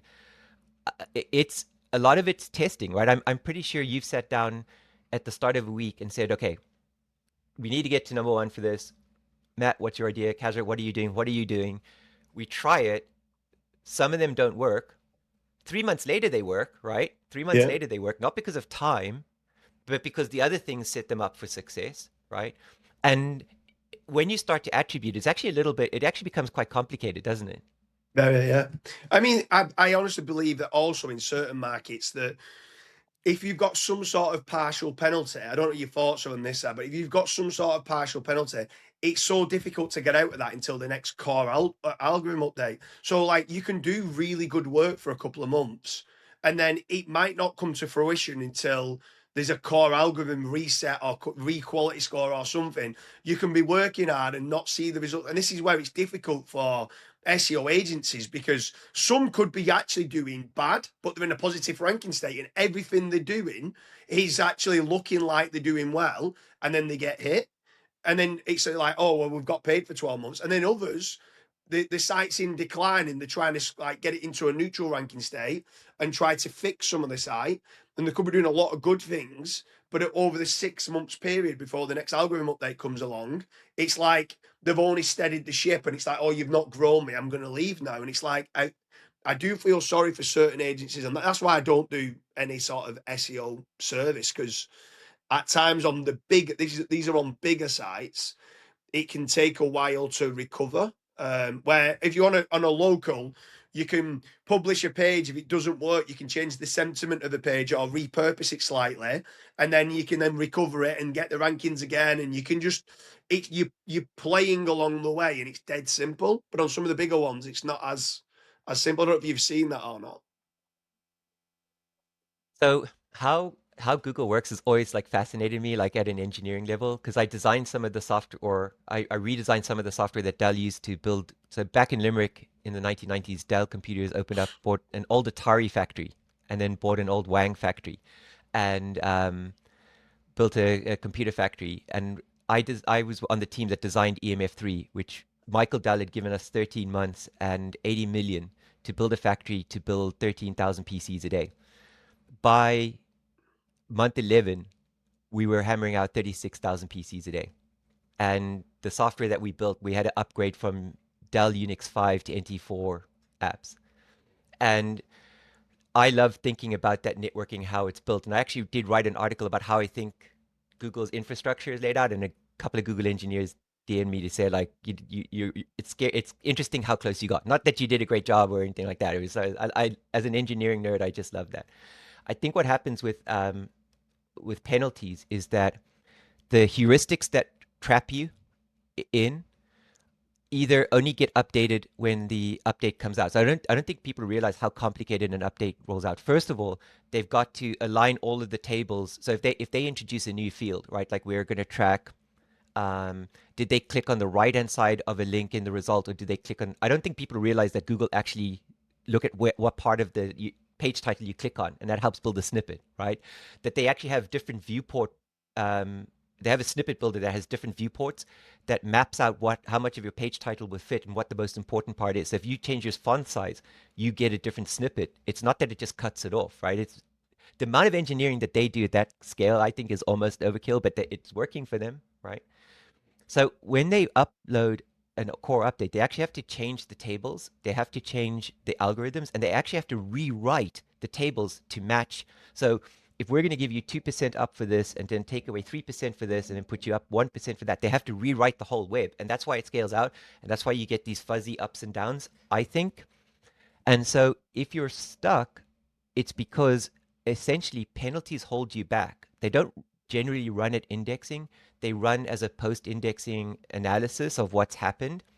And it's not until the new system comes out that they either rewrite, and that gets you out of the trap. So like you said, you could actually be doing 100 things that are good, but because of that sort of backstop that stops you from getting above position 55, you don't know if any of that's working until the actual algorithm is replaced that's holding you back, or the heuristic score changes that you're not in the trapped percentage and you escape out. And so I have a lot of empathy for people like that, because it's so clinical. It's like you just achieved 0.1% of this and you're in, and your neighbor was 0.1% out and they're out. And it's so cold and clinical. That's how I see like a relationship with Google. And why I guess I worry about when people say, well, Google doesn't like me, or Google needs more time to evaluate. And maybe I'm a little sarcastic and I go, well, it's not a fucking book reading club, right? Like, it's not like waiting for its neighbor's opinion. Like this is software. It like what also surprises me about a Google, right, with the amount of money that they make and the amount of control the shareholders have on them, is like their core search team must be so small, yet it's driving so much e-commerce, so much traffic, so much time on the web. You look at like all the things that Google have been doing. They've been building data centers underground, data centers underwater, data centers that float on the water, data centers in the sky, self-driving cars. They don't seem to be able to do anything. But their core search team, if you take out the ads team, which actually technically generates the funds, and you take out the management and you take out the search team's like really small, right? That they actually do this engineering initiative. And that's why I think that, to me, it's still very much the same system from 2003, with a huge amount of tweaks and a huge amount of ifs and forks and things like that. And I think also when I started saying this, that Google has like a limited appreciation of quality, you also nodded quite, because you know that like when you start to see the depth and breadth of content, to start to be able to say that one system can decide for all these perspectives, like there's content on the internet that says the earth is 6,000 years old. There's content on the web that says the earth is 6 billion years old. There's content that says that we moved from another planet, and it's all there, right? I think Neil deGrasse Tyson said it well when he said it's a confirmation bias engine, right? Like if you Google why is eat good, you will get a story that tells you why eat is good. If you Google why is eat bad, I'll probably rank. Yeah, you'll get this podcast. And it'll tell you why it's bad. But I don't think it's bad, right? I think it's a noble effort. And I think for how you've built your system around it, you're saying it's good to not forget about these things. But I'm not reliant on it. This is part of my 5 spokes. And what I also love is that it's not 100 spokes, right? I'm not trying to, every page must have schema, a table, 15 commas, no more than 35 H3s, no more of these. What's actually understated here is your phenomenal knowledge and appreciation for how Google works as a testing engine. That's like the most understated thing that comes through everything you say. All of the examples you give, and then the appreciation for those core things that Google's looking for is so valuable. And I hope like people will ask Grok. So Grok's a great tool to take a video, drop it in and say, well, what did James really say? And get it to distill that down, because it doesn't just use the transcript. It's one of the few tools I think that can actually listen to the video. Drill down into what James is saying about the core things that Google's looking for in pages, and how to get people to come back and switch the balance of this auto-suggested search so that your site becomes recommended, or your brand or your name becomes recommended. That is the beauty of all of these mechanics of how it works that I, as a nerd, have always loved so much. I think a little key takeaway there of what you've just said, for anyone who's watching this, which I think is huge. When you go and write a page, and let's say it's in the gambling space, and it's about Bet365 review, and you're talking about it in a positive manner, and you're saying how great it is, and here's the affiliate link. If you're not ranking for that, there is a way of you getting into ranking for it where you might be looking to say why it's bad and why you might not want to use it, and you might be able to get into that SERP and get the clicks that way, and then cross-sell into other affiliate kind of commissions and stuff like that. You don't want to use this brand because of X, Y, and Z. These are better. And the amount of people that just go and publish and set and forget, like you just said there, David, where they go, it needs to have 3,200 words of content. It needs to have 16 H2s. It needs to be this, almost like TF-IDF. It needs to have this amount of words and this many times. And you're like, really? Is this still what you're doing? Is this still how you're playing the game? Like, go and check to see what's working, test it. If it's not indexing, you've completely missed the intent of what it needs to be, and republish it. If it is, but it's not really getting picked up for the right terms, maybe change the intent slightly of the page or the sentiment, and you might be able to get in through a different way and work through your traffic tiers that way. And like you just said there, one talking about schema in a positive manner and one talking about it in a negative is a completely different set of results. So try and find out where you can get in and get your growth with traffic and move up those traffic tiers. It's the same as listicles. I've seen a lot of you know, popular SEOs who I have a lot of respect for say that Google's going to remove listicles. And I'm like, how is it going to, like, that's censorship, right? There's a huge problem of like that companies can't use typos to communicate to their audience. That's rubbish. That you can't step in and do that. That would crush innovation. Gary Iles actually even said, like, how boring would the web be if Google had a preferred structure and everyone had to follow it? It'd be horrible, right? And I don't think people think about those unintended consequences of those ideas that they, because it makes it easier for them to understand the web. And the web is not easy to understand. Our brains are not big enough to comprehend the web. But if you think about listicles, I think a lot of people look at like a question like, what are the best CRM platforms, or what are the best bookie platforms, or the best betting sites, or the best game sites? Some people see that as, oh, the best intent match is a list of things, like a list of 10 different websites. And so when I talk to clients or prospects or people looking for help and they say, well, we can't mention our competitors' names, I'm like, who decided that it must be a list of other sites? Why can't you build a listicle that says, here are the top 10 reasons we think our product is the best, and you decide, right? Your page has just as much right to rank, and you don't have to be defamatory or transgress on other people's trademarks or copyrights. You can just write about yourself, or you could just write about, here's what we think makes the best skateboard, or the best sticker, or the best whatever. And we've only got 5 out of 10 of them, but we're building the other 5. So come along for the journey, right? There's so much creativity in SEO. To see people getting locked down and saying, I must do this, I must do that, or Google's going to hate me, or Google's going to punch me. There is so much space. Like, I remember writing a blog post when we were competing with F5, and I think the co-founder said, okay, we've been sued by them, let's not do that again. And so I went and wrote an article about refreshing a website hitting the F5 key. And back then, we had to use stock images, and I found one of my engineers found a stock image of an F. You know those? Remember the old gray and white keyboards where the F keys were gray, and the F5 button was cracked, and it was the only picture of an F5 button we could find, and it was cracked. I was like, this is perfect, and it ranked for F5 load balancer, and like. You don't have to go, what is everyone looking for? What do I think everyone's looking for? You're open to creativity. Please go and use it, give into it. I think on that though, with regards to listicles, so this is my opinion about listicles. Like, if it's an LLM and they're trying to choose, okay, who is the best SEO experts? How are you going to be able to differentiate whether James Dooley is better than Edward Sturm or better than David Quaid? Realistically, the only way of them being able to determine who's better is by comparison type articles. Other people being able to compare side by side. In my opinion, here's number 1, here's number 2, here's number 3. So I think listicles for that reason is quite good. But everyone just became obsessed, like the SEO industry do. They get one process and one system and say, right, that's it, listicles. I'm just going to do listicles to get in for anything related to best. But like you just said there, you could go and do an article. Why is David Quaid the best SEO consultant in New York? Go and get 10 others that are in there, not doing a listicle, but just putting them side by side with some verifiable facts of why you believe you're better than them. So it's not a listicle, but you're just explaining why you are better than X, Y, and Z and A, B, and C. The article's just now being able to compare those verifiable facts side by side, and then is able to say Edward Sturm is the best podcast producer. David Quaid is the best New York SEO consultant.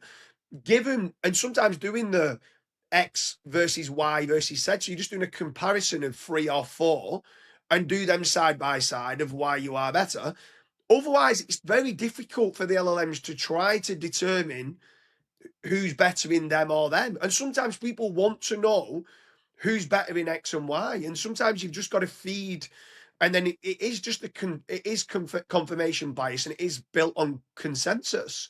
So you've just got to feed the algorithm like SEOs do to Google. You've got to feed the LLMs what information they need to make an answer and synthesize what's needing to be done. I'm smiling from ear to ear because that's exactly the lesson that you did, and that's exactly what I did after I saw that, and that got me in a lot of trouble. And Edward's going to start smiling because yeah, he knows exactly what I'm talking about, and that's exactly what I saw. And so when I first got into ChatGPT, I'm like, I wonder how this works, right? I bought into the smoke and mirror, and I'm like, and then I started asking it, well, what is the best SEO on Reddit? And I, thinking like, how is it going to build an agent that's going to go, and what's it going to evaluate with? And then I realized it just went to Google and asked for a list. And so you can, when you ask it like, well, who's the best SEO on Reddit, or who's the best financial advisor on Reddit, it actually just does a Google search, who's the best financial advisor on Reddit. And if you rank, you're in the list, right? Yeah. It's not actually able to do that, or not yet, or if ever, right? And that made me realize, like, one, it's such a smoke and mirror trick. And once that evaporates, once that sort of like veneer of like it's a complicated hidden engine, and you're like, wow, it's just so lazy that sometimes there's only 2 pages from Reddit in the results, and it's actually getting its answer from other blog posts, and you realize like some of those people might not even be on Reddit and make it into the list, and you're like, that's how gameable it is, and Yeah. that's how like. But if you're going to compete in a listicle, and page 1 has got 10 people, and page 2's got 10 people, but 8 are different, and page 3's got 7 people different, you're not going to stand out on one entry, right? Because statistical anomaly, like you said, feed it. So you really have to play both games. You really have to understand that, 1, it's not going to Reddit and doing an assessment of people, and 2, how do I make sure I come up more and more in that list? And that's actually how I not found you, but that's how I came to see you as different from the rest, because I think you were doing an experiment with something, and I was like, this is literally the most brilliant piece of SEO engineering. And I don't want to call it parasitic engineering, but I was just so blown away because you're not super active on Reddit, right? No, not always at all. were. No. I'm But not that you were, active on any of them. I've got someone now sure. managing some of the socials.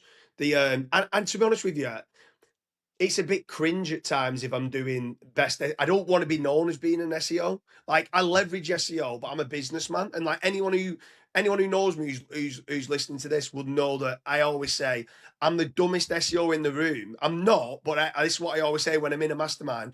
I'm the dumbest SEO in the room, but I leverage SEO and I'm great at business. And that's what I am. I'm a businessman that leverages SEO and PPC and social media and stuff like that. And I'm good on the business front, but I try and play down because, and the reason why I say I'm the dumbest SEO in the room, just so you understand it, is because I just don't mind asking questions.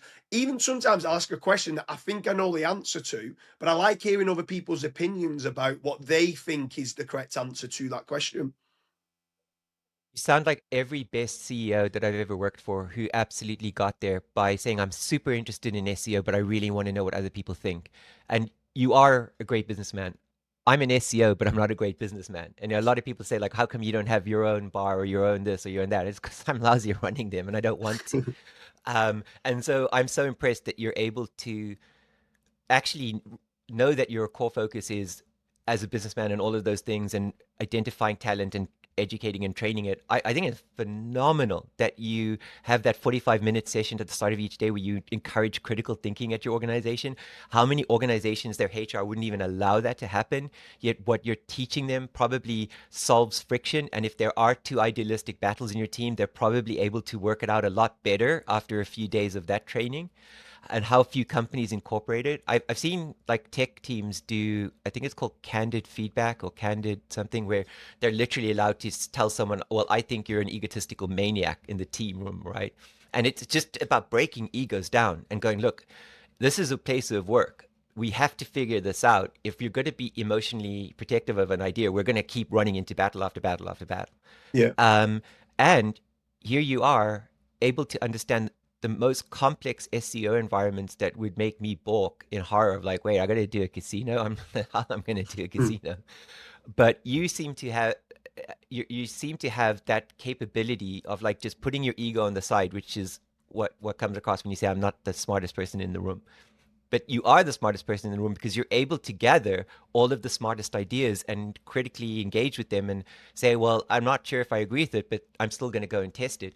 And how many people never do that because they're like, what if I'm proven wrong? Or it's so subconscious, right? And that's where people are missing out.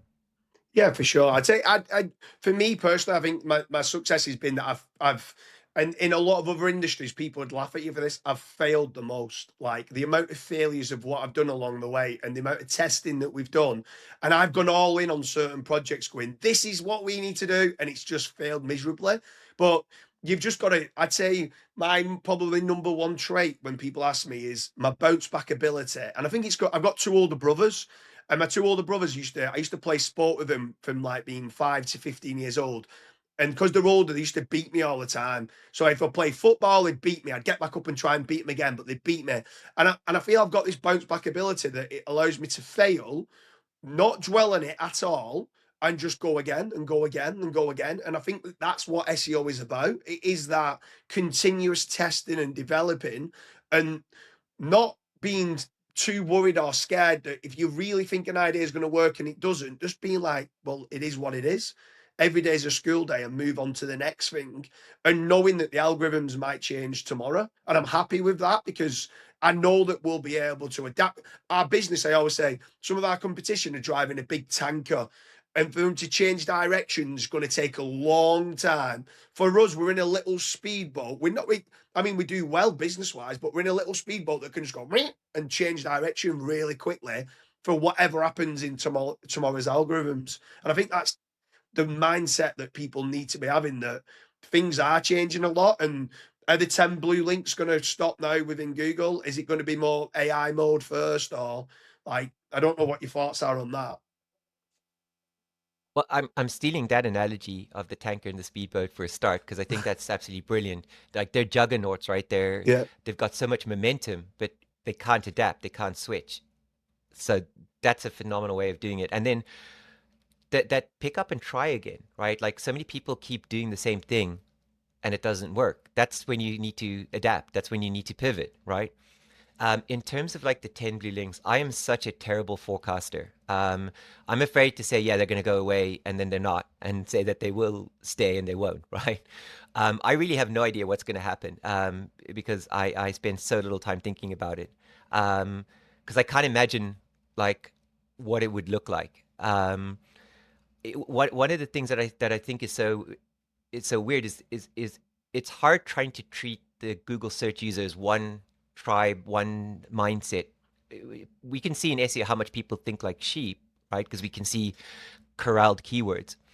But when you look at, like, for example, we had a project where AWS was suspending or sunsetting one of their financial planning services. And I had a client that were mentioned in the wrong category on G2, and Copilot was mentioning them as a potential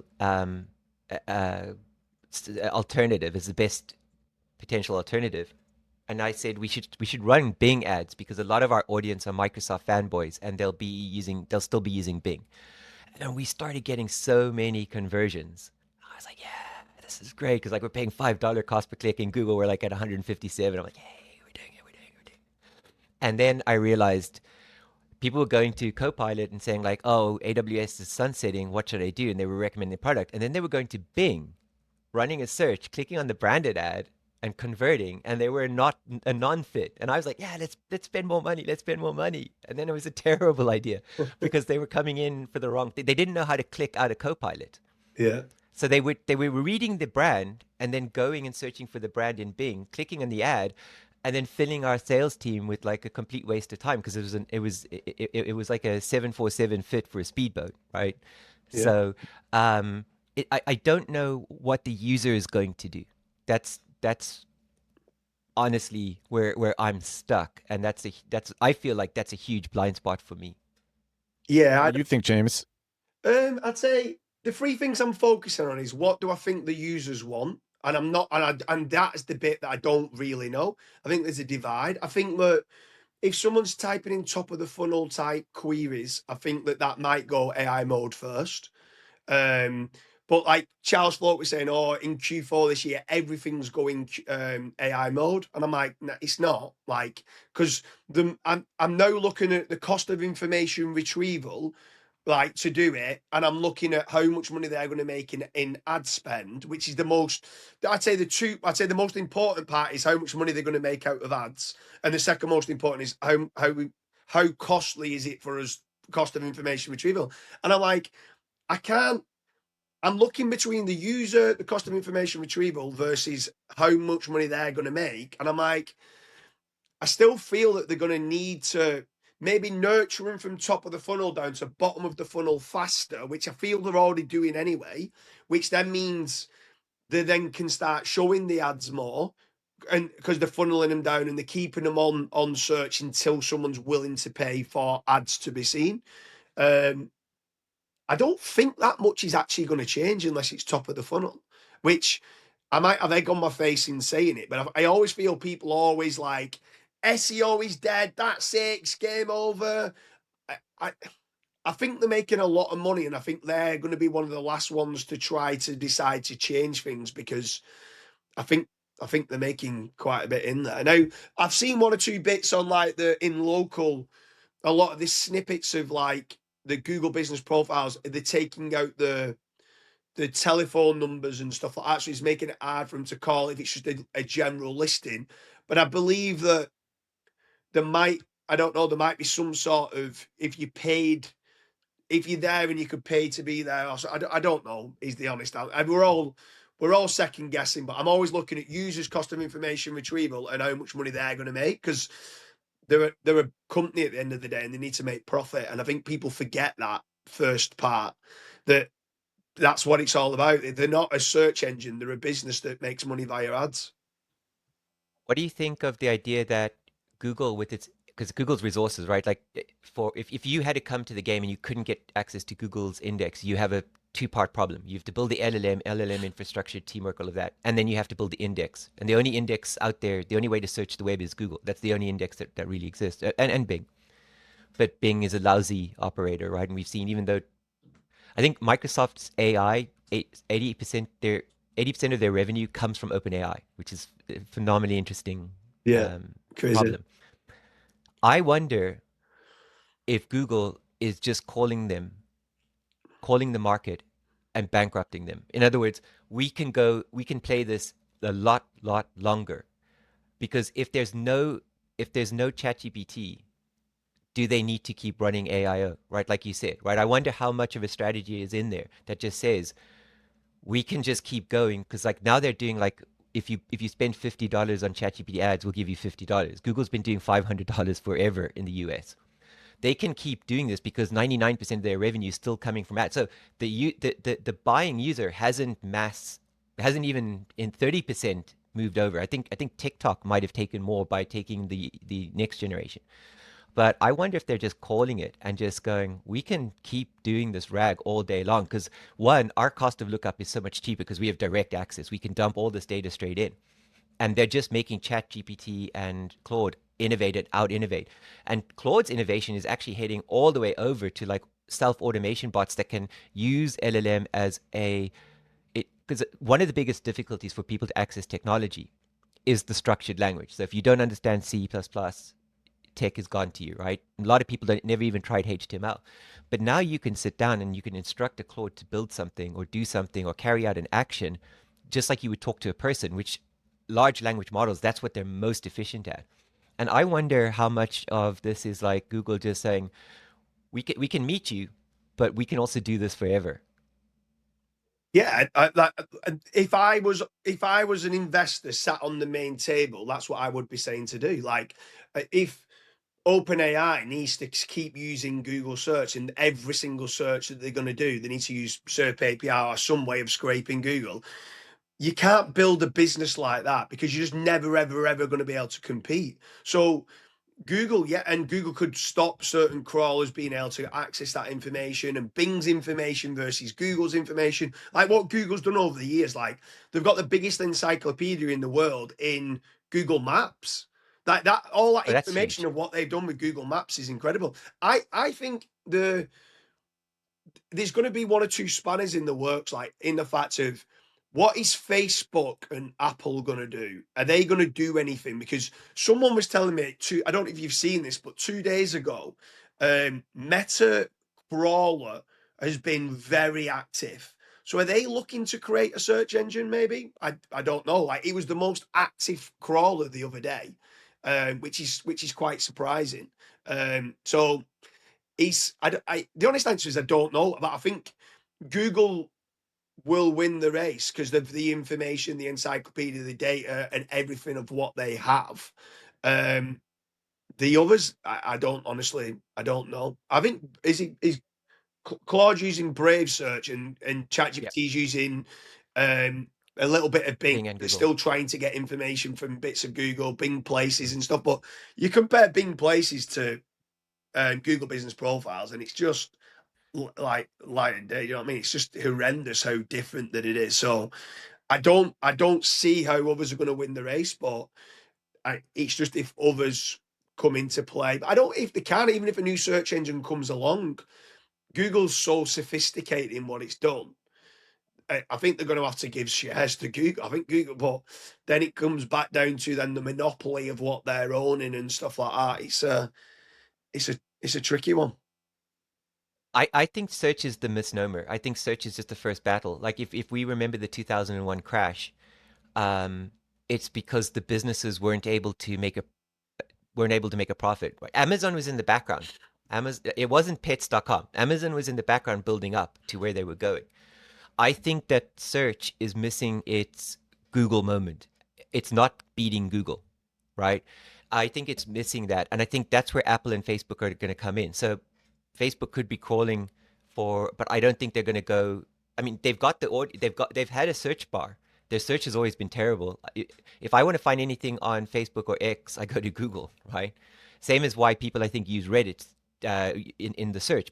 Not because they want Reddit's opinion. It's because the Reddit search is so terrible. Every time you do a search, it goes back to infinite. It goes back to like a 5-year crawl, and you're like, wait, I need to know what happened last week. This isn't like it's an FA Cup question. I can't go back to 5 years ago. It doesn't help me. Yeah. And so I think that they're way into the market. The way to get on for the LLM vendors, the way to get the news was we'll take down Google, or we're pretending not to compete with Google, and we're pretending to compete with Google. But if you look at the amount of use, right, the use case for LLM is massive, right? Because we're seeing the money going in, we're seeing the money in data centers and in energy to support it. But it's not search because search is still happening in Google. That muscle memory has gone nowhere. I think that LLMs need to find in each industry the new vector in that makes them irreplaceable. Whether it's how do we communicate with our corporate environments, and there's other harder barriers, right? Like for example, you can't just if you're an individual, you could take all your bank statements and drop it into ChatGPT and say, okay, do my IRS filing, and it'll come up with a document you can file it with the IRS.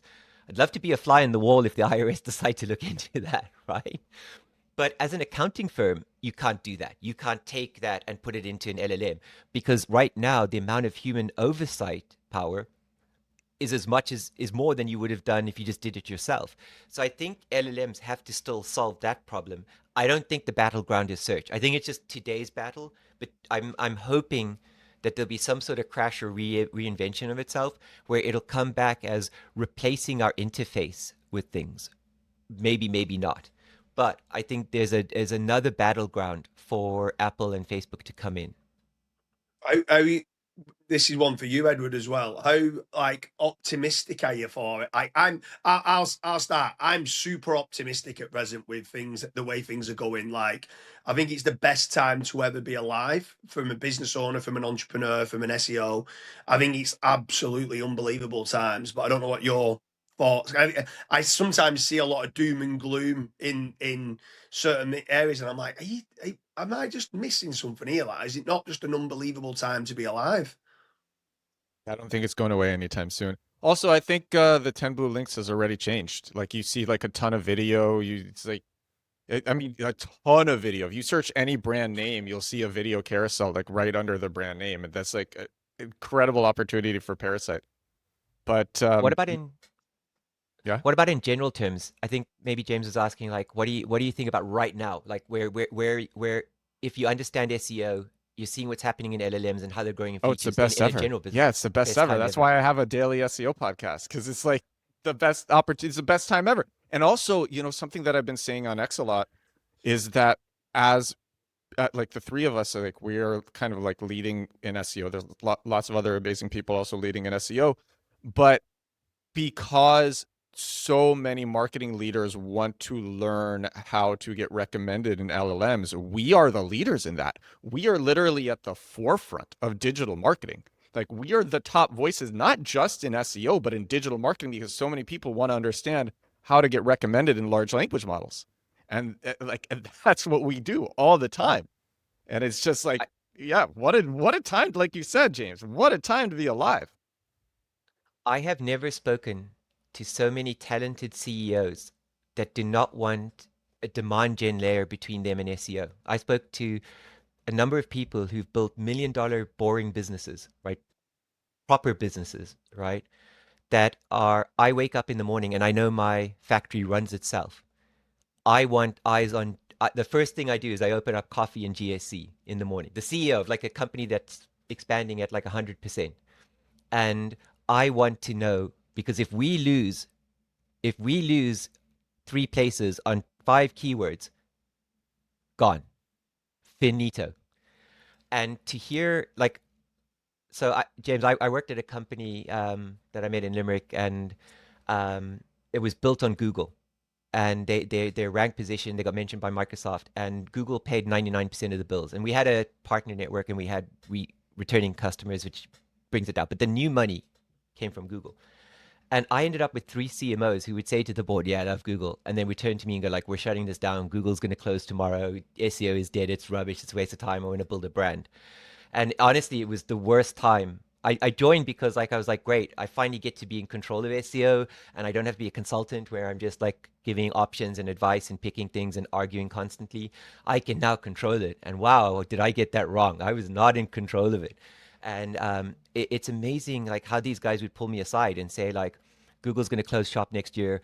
We're taking our AdWords budget and putting it into, and we had like I think in 1 month I spent $250,000 on just the word load balancer, and I sent it to Dell.com because we actually got people to start searching for Dell load balancer, which just drove our sales like incredible because Dell don't have a load balancer.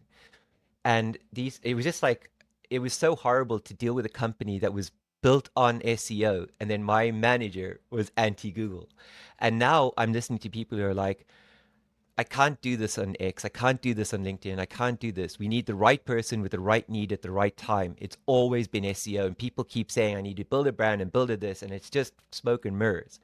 But if I can get people from a search engine to my page and they can get what they need, I can turn that and scale it and build it until I run out of people. And no time in our history has that been possible. That you can buy the domain name for $12. You can set up the hosting for 10, £20 a month. You can create the content, and you now don't even need a web designer. You can build a HTML site with Claude. You can go out and even if your job is a waiter or HR manager, you can build a platform for free. You can go to Google Stitch and say, I did this as a fun experiment. I asked it to build a step counter app for an ant colony. I just thought it was a fun idea in a debate as an analogy. And it went and built all of the user interfaces for all of the different ant skills in the ant colony, like how the guard might might enjoy like getting more steps walking around the anthole, and it built like all of the logos and the interface completely for free. That just 10 years ago would have taken 3 months with UX designers and graphic designers and HTML builders and to put into Figma. And it just started, and it draws it in the screen. I was like, It's so good, isn't it? Like, our developers now are building sites that they do doing a day's work, and it literally is like 3 months worth of work that they used to do. And this is where it's scary for me, because I've got 3 kids under 5, and I was kind of, I was never going to slow down, but I was kind of at a point where, like, we've built out a big empire. We've got a lot of decent ranking sites. And now I go and build a site that's better than what I had. And for certain long tail keywords, the Claude code within 15 minutes can outrank some of our sites. And you're like, wowzers, like, now's the time you need to be doubling down. And I was so caught thinking, I'm going to slow down a little bit, and now I feel like I'm busier than I've ever been. You could have like a few hundred Instagram followers, and then go and find some piece of software in your niche. And what's the word for when you take a feature and you break the unbundle? You can unbundle one of the features, vibe code that, find the keywords, the bottom of funnel keywords that represent that feature. You will have a few hundred followers. Your posts on Instagram are probably ranking within 24 hours. And then take that and say, my new piece of software is the best for this feature. And within 24 hours, be getting clicks from Google. Like, yeah, it's amazing. Also, like with Google Trends, James, like I'm sure you know this, search engine optimization as a topic is at an all-time high.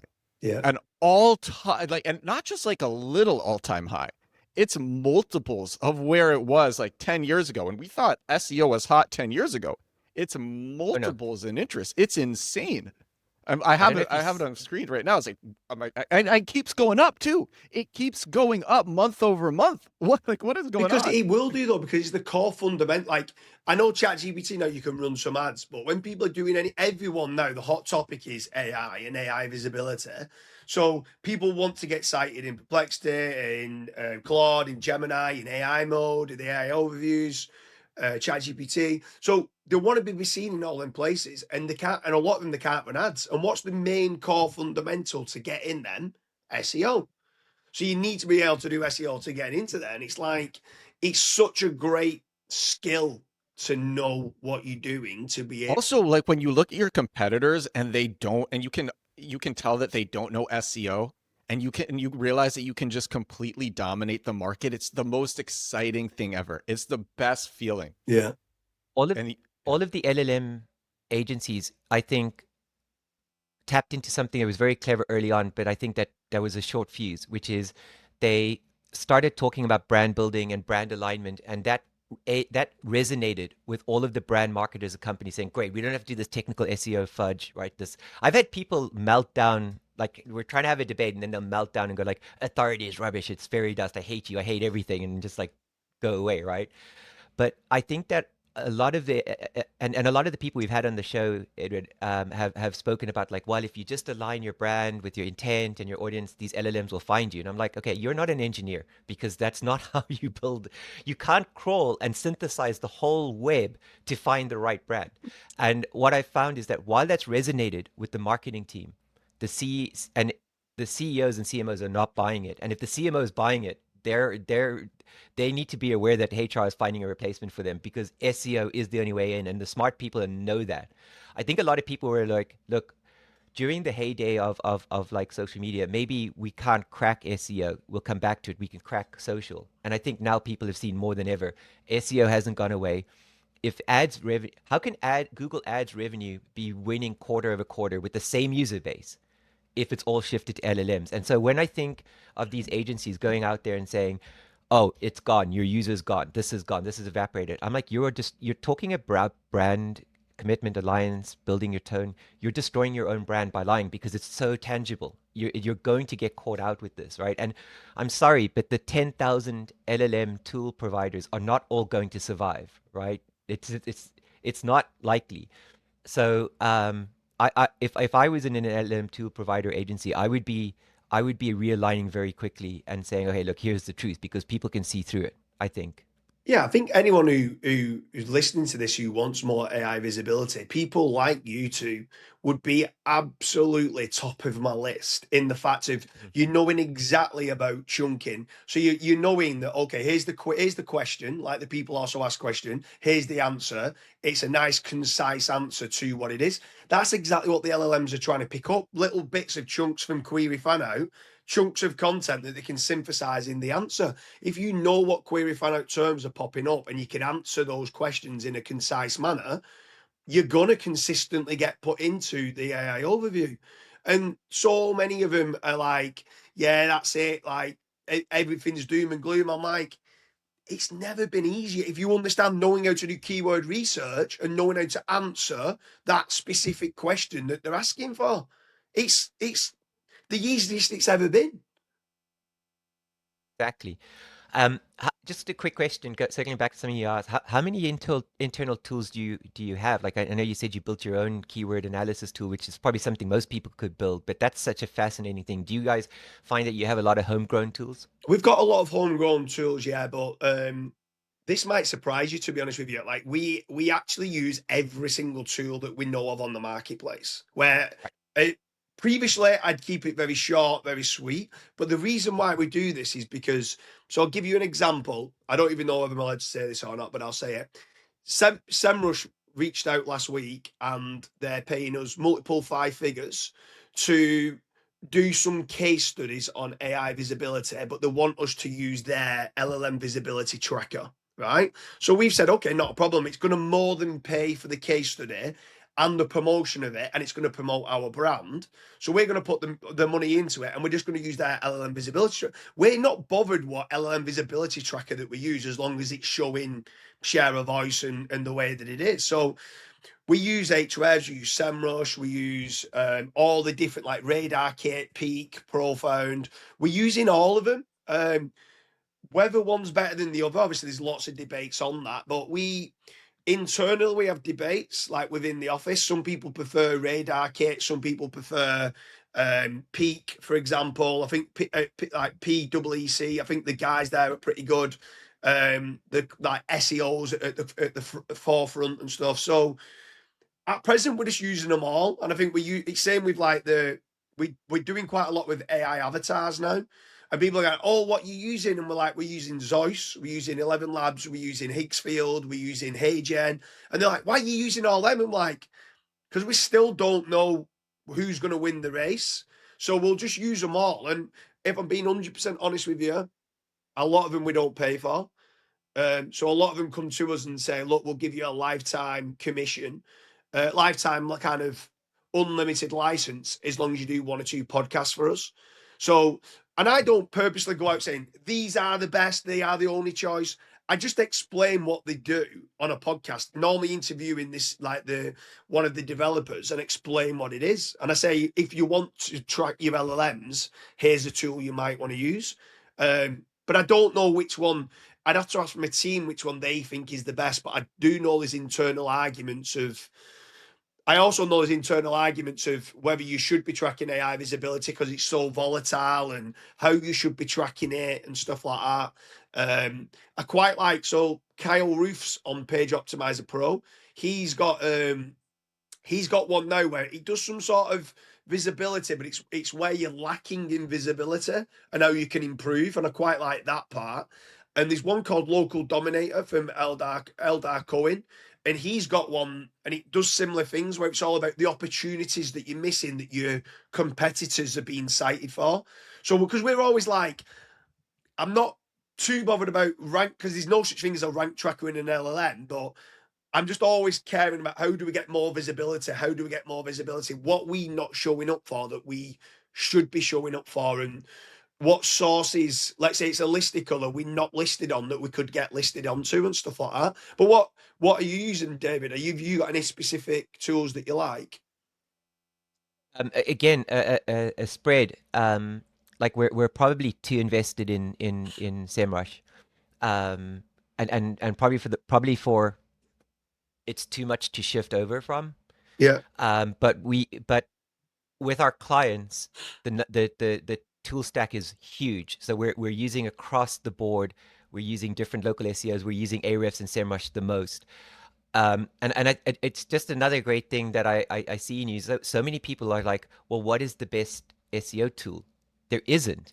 And then people take the reverse, going, well, there's no point trying to track your LLM visibility because no one knows. But you can't just fly completely blind. I'm very sure that each week, maybe you're not getting the perfect dashboard you want, but I'm very sure you're finding enough data in there to make changes. I'm very sure that even if people use Microsoft Clarity's prompt tracker report, they would get, because I ran it for one client on 10 prompts, and we saw 10 things we could try as an experiment straight away. And so many people are stuck in this argument, should I be using Ahrefs or SEMrush or this, or SEMrush is terrible, you should never use it. And I'm like, well, actually, it does actually really good jobs for what I need it for. And Yeah. they're so locked up on like an ideological war. Whereas what they're missing is like, well, what data can this do, or what output can I get from this, and can I use it? And if I put all this time in and I get nothing, then I'm not using it. I'm not interested in rating it as a good or bad tool.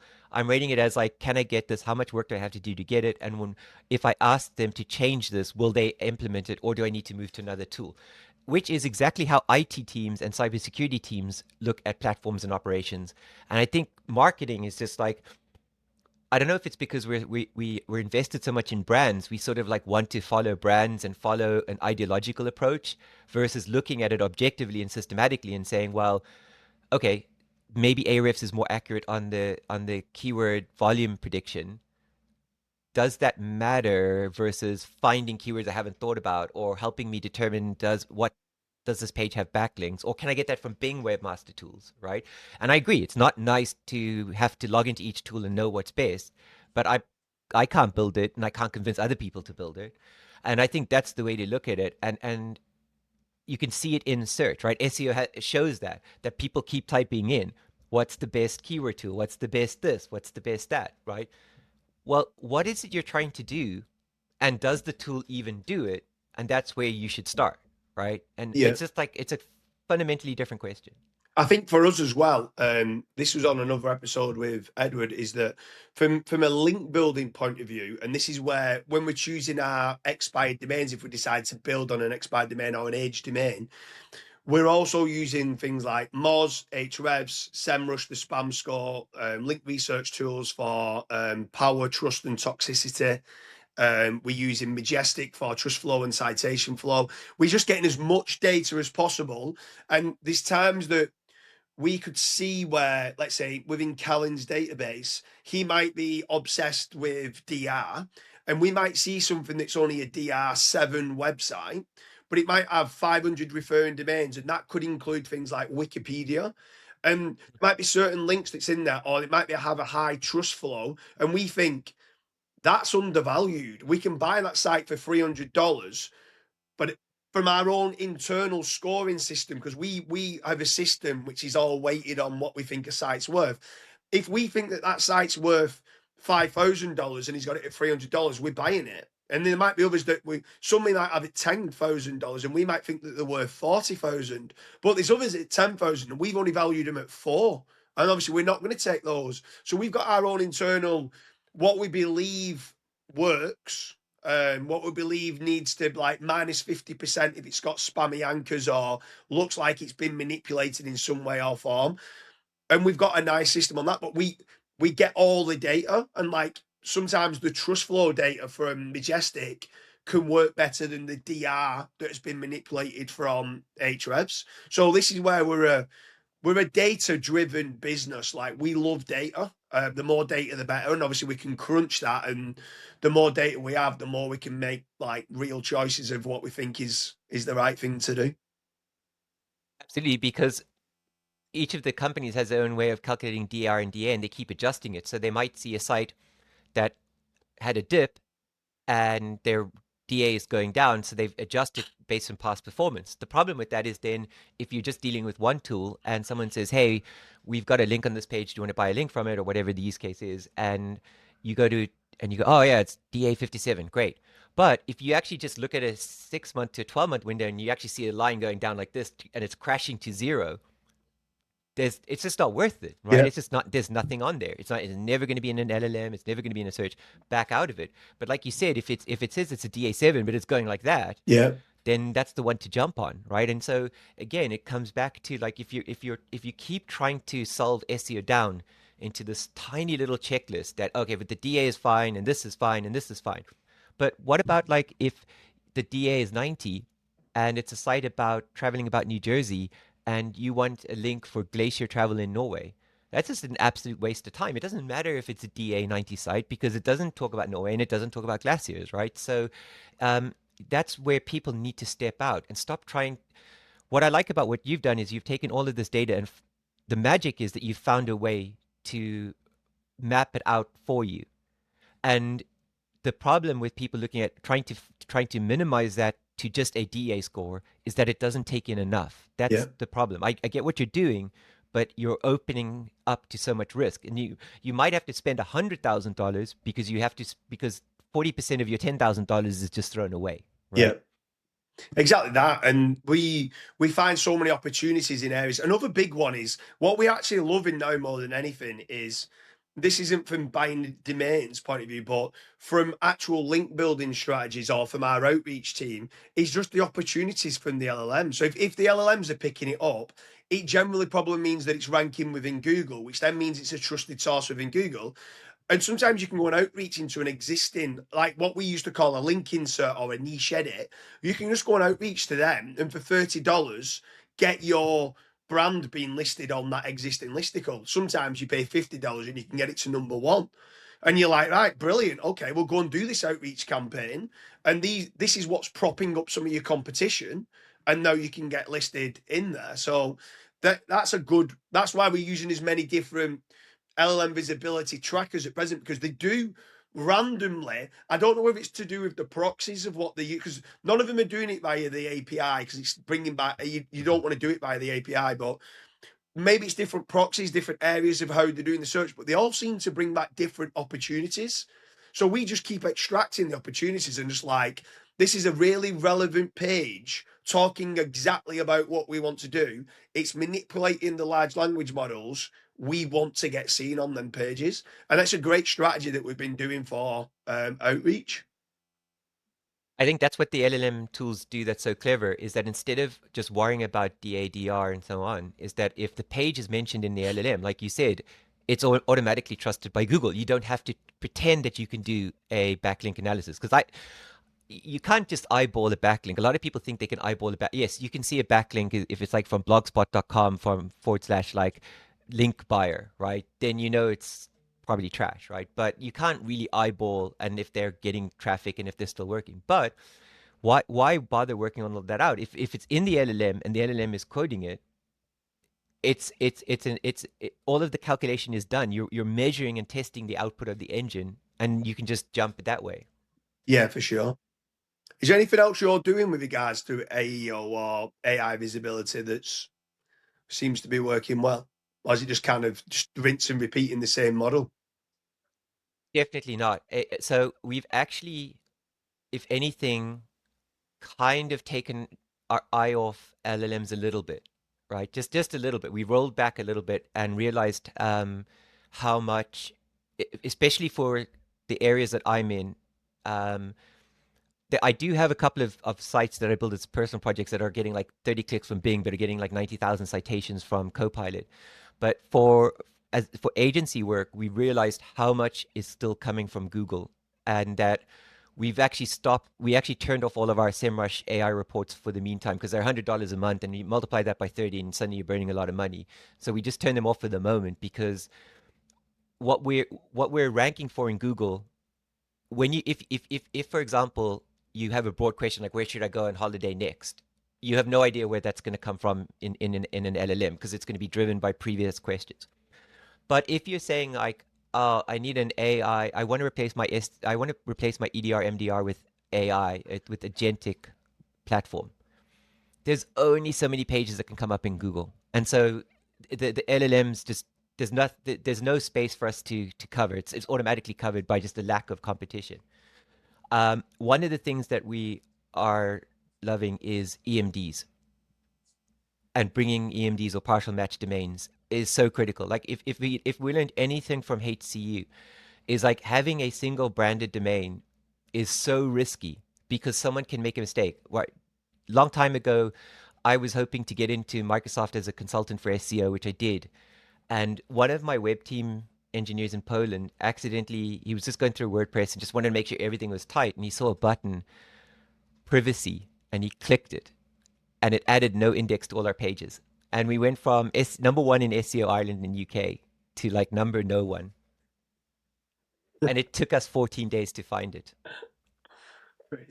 Crazy. So, yeah, exactly. And one of the best contracts I ever had. I had so much fun. I remember giving a talk about SEO, and I was supposed to talk about Bing, and all my slides were Bing, and all my words were Google.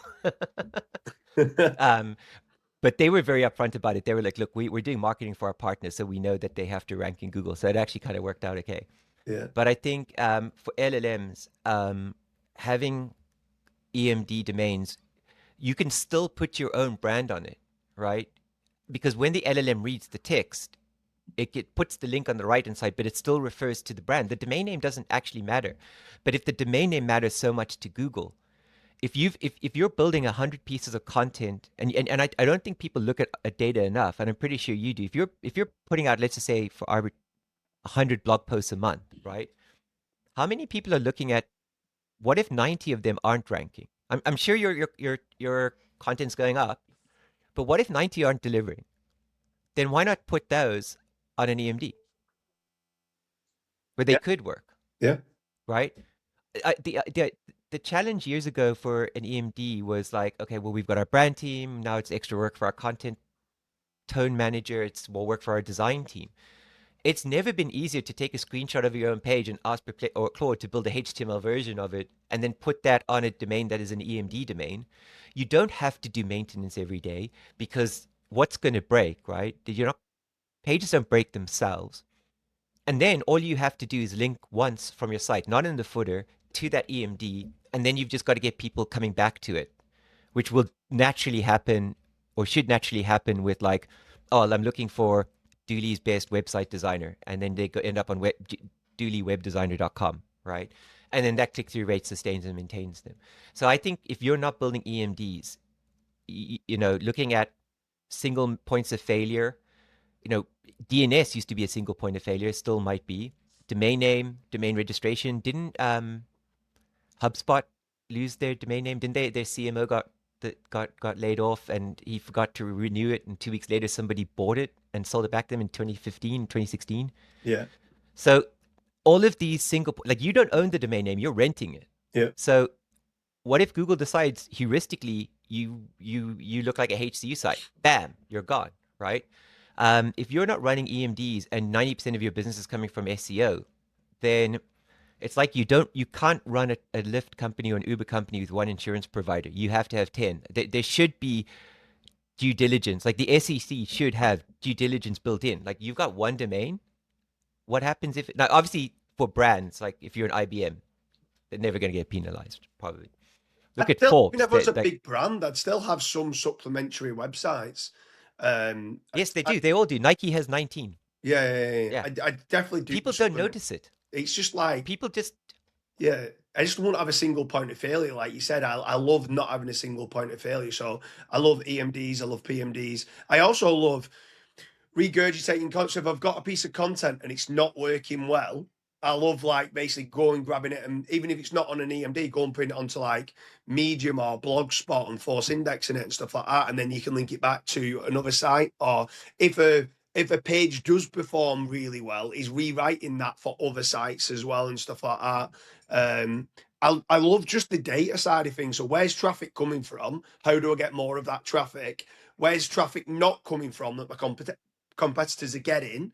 And how can I get that from them?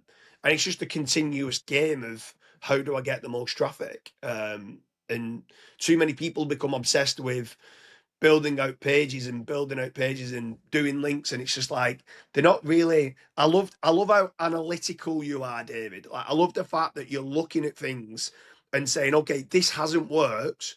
Okay, I'm now going to republish this and put it onto a new URL. Okay, this hasn't worked. I missed the intent of the click window, I think you called it.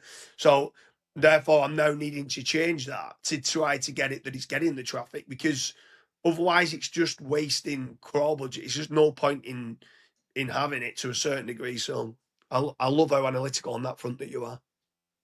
I find whenever I go to buy a domain name, and whether I'm looking at like a spreadsheet or looking at a tool, I never end up buying them, but I'm always intrigued by the slug and the document name. And I think one of the best free tips on how, if you can't afford SEMrush or you can't afford a keyword research tool, and people are sending you these lists, I'm going to get in so much trouble because like my biggest followers on LinkedIn on Linkseller, it's like I get like 19 ad requests a day. Hopefully it'll stop. But if you take those spreadsheets, and because we understand, okay, keyword to relevance is important. And we know that, for example, SEMrush and Ahrefs gets their keyword data from Ad Planner. And Ad Planner only keeps keyword data for keywords involved in auctions because they have to. That's the place they have to, so they'll pay for that. But there's so much search that we don't know. So often in B2B, unlike B2C, we'll put in a phrase like XDR versus MDR versus EDR, and it'll be like zero search volume because no one's buying that phrase. But you publish a page for it, next minute you're like, there's 100,000 people a month searching for it. When you find those PBNs or link farms that are ranking and are getting cited, there's magic in their page title and their slug. All you have to do is copy it. That is like, you don't have to buy the link. So when somebody starts annoying you with the link spreadsheet, go and take a look at the pages and see what happens when you replicate that 100%, because they've worked out the low keyword difficulty vector, right? They've worked out this is too competitive. Cisco, Citrix are here. I'm not going to sneak in. But just a one word difference could be a high volume of keywords. And you could actually do more from that than being the 10th link on that page for $100. And that's something I think people don't realize is actually being handed to them, that someone else has actually gone and done all this research and you can just steal it. I'll give you a good example of that works brilliantly. The word cheap. So most brands don't want to be kind of seen to be cheap, but loads of users seem to want to search the word cheap. So if you're struggling for a keyword for a service, instead of saying everyone's like best this, best that, best this, go in with cheap or cheapest or low value, and you go and put that modifier in, and hardly anybody else is going after it, and you end up these times you end up getting that many clicks for it. You end up ranking for best anyway because the amount of clicks that come through. So this is just all little tips and tricks. What I would say is, I don't know if you've both been in Google Search Console when you add in your YouTube channel. Oh my God, there's so many opportunities in there that I've not seen before. I'm like, wowzers, this is good. And it's showing like millions and millions of impressions. Like, and you're like, a lot of them I'd never seen before. It's my video, what my videos are showing up for, but I've not even done pages on my website for it. And I'm like, wowzers, this is, some of them are getting tens of thousands of searches. Because the search keyword tool in YouTube has always been so basic, and it, like, even if you're getting hundreds of thousands of clicks from searches, it gives you like 10 keywords, and that doesn't help because those are the 10 keywords you're getting clicks for. But yes, having seen when you add your social media profiles and what they're getting clicks for, and that data is not in Ad Planner and it's not in, and the volumes are hysterical, that's a great reason to do that. I noticed it for X. I was like, wait, what? How are people searching for these things? And I'm ranking #1 for it. That's it. Again, it's like I think that the number of keywords in those keyword planner tools in some industries is less than 5% of the total volume, maybe even less than 1%, because of how expensive store. Do you guys think connecting your socials to Google Search Console is like kind of dangerous? Because parasite SEO with your social media is like so effective. I mean, it's like, it's just so easy, like we were talking about before. And James, we were texting about this on WhatsApp, where I'm because you really can just rank for everything with social, and I'm like, and a lot of the time you will see, like, if you put up a video and the video appears on Instagram Reels and on Facebook and on LinkedIn and on TikTok, you might have the same, and on YouTube, you might have the same video ranking in the top 4 spots on each platform, like, which is absurd. The same piece of content, exact same. And I've just been thinking, like, maybe it's kind of dangerous to say like these social platforms are all linked to one another, are all owned by the same. So what was interesting about that is when you first said it to me, I was like, oh, you could be onto something here, because like cannibalization, they don't want to put two pages on the same website showing. So why would they want your website, then your video, then your socials all showing up? However, what you can just do is just a workaround, Edward, is if you are worried about it, is just put it under a different Google. I don't know if you've got multiple Google search consoles, but just put them under different Google search consoles. So then they're not linked to the same one. That's true. So that's probably what I would recommend. I've actually put my YouTube on the same one as my website, but on one of the others, I've gone, okay, maybe I'm wearing a tin hat and maybe I am a little bit worried. And then, I'm ultra paranoid, and yeah, I think that makes me pretty good at SEO too, is being super paranoid. But yeah. I'm because that could be a way. Like maybe developer, maybe Google devs were like, yeah, this is kind of like problematic that the same piece of content is taking the top spots across multiple platforms. Oh yeah, let's just tell everybody to connect to Google Search Console, and then we can just identify all of these. Personally, I think it's too much engineering work for too little return. Personally, Okay. that's just my No, fear. that's Now, well, that's why I'm asking. I wanted your I'm opinions on this. also, you know, if your X account is called CloudBrink and your Reddit account is called CloudBrink and your domain is That's called true. CloudBrink, it's obvious. But again, I wasn't thinking about what if I have a Reddit alt account that's promoting content and then I'm not going to link that to my branded account. That I get, and maybe that hasn't happened because you can't connect Reddit. But from that perspective, totally get it. I would be paranoid too. But I also wonder how much time Google puts into that. I actually thought one of the reasons that Google was doing it was so I remember looking at LinkedIn's traffic and how much they get from organic search, and it was like 1 billion clicks a month. And I was thinking about this, you know, this debate, like, do I use Google? Do I use social media? And I'm like, Google is sending LinkedIn 1 billion clicks a month. In other words, most of that traffic is search traffic just being washed through another retailer, right? And like how at risk LinkedIn would be if that got cut off. And I wonder if part of what Google is doing is trying to demonstrate, yeah, you got so much views on YouTube and you got so many views on X, but we're the engine that's providing it, right? And not from a parasitic SEO point of view, but from a point of view that if you put content on your blog, but you also put YouTube on your blog or on X, Google can find it and share it from there. And that to try and give marketers that it's not Google or LinkedIn or that. It's a lot of what you're getting on those channels, you're getting them because the users on those channels, but we're actually the connectivity between the two, right? Google isn't as much the destination as it is the vehicle, and right? And I think that's important to understand. And I think by showing that they now not only do bus and train routes, but they do airplane routes as well, is the real fascinating takeaway. I mean, because you didn't get that keyword. What you've just said there, like my interpretation of Google was like went up massively, because I was like, wowzers.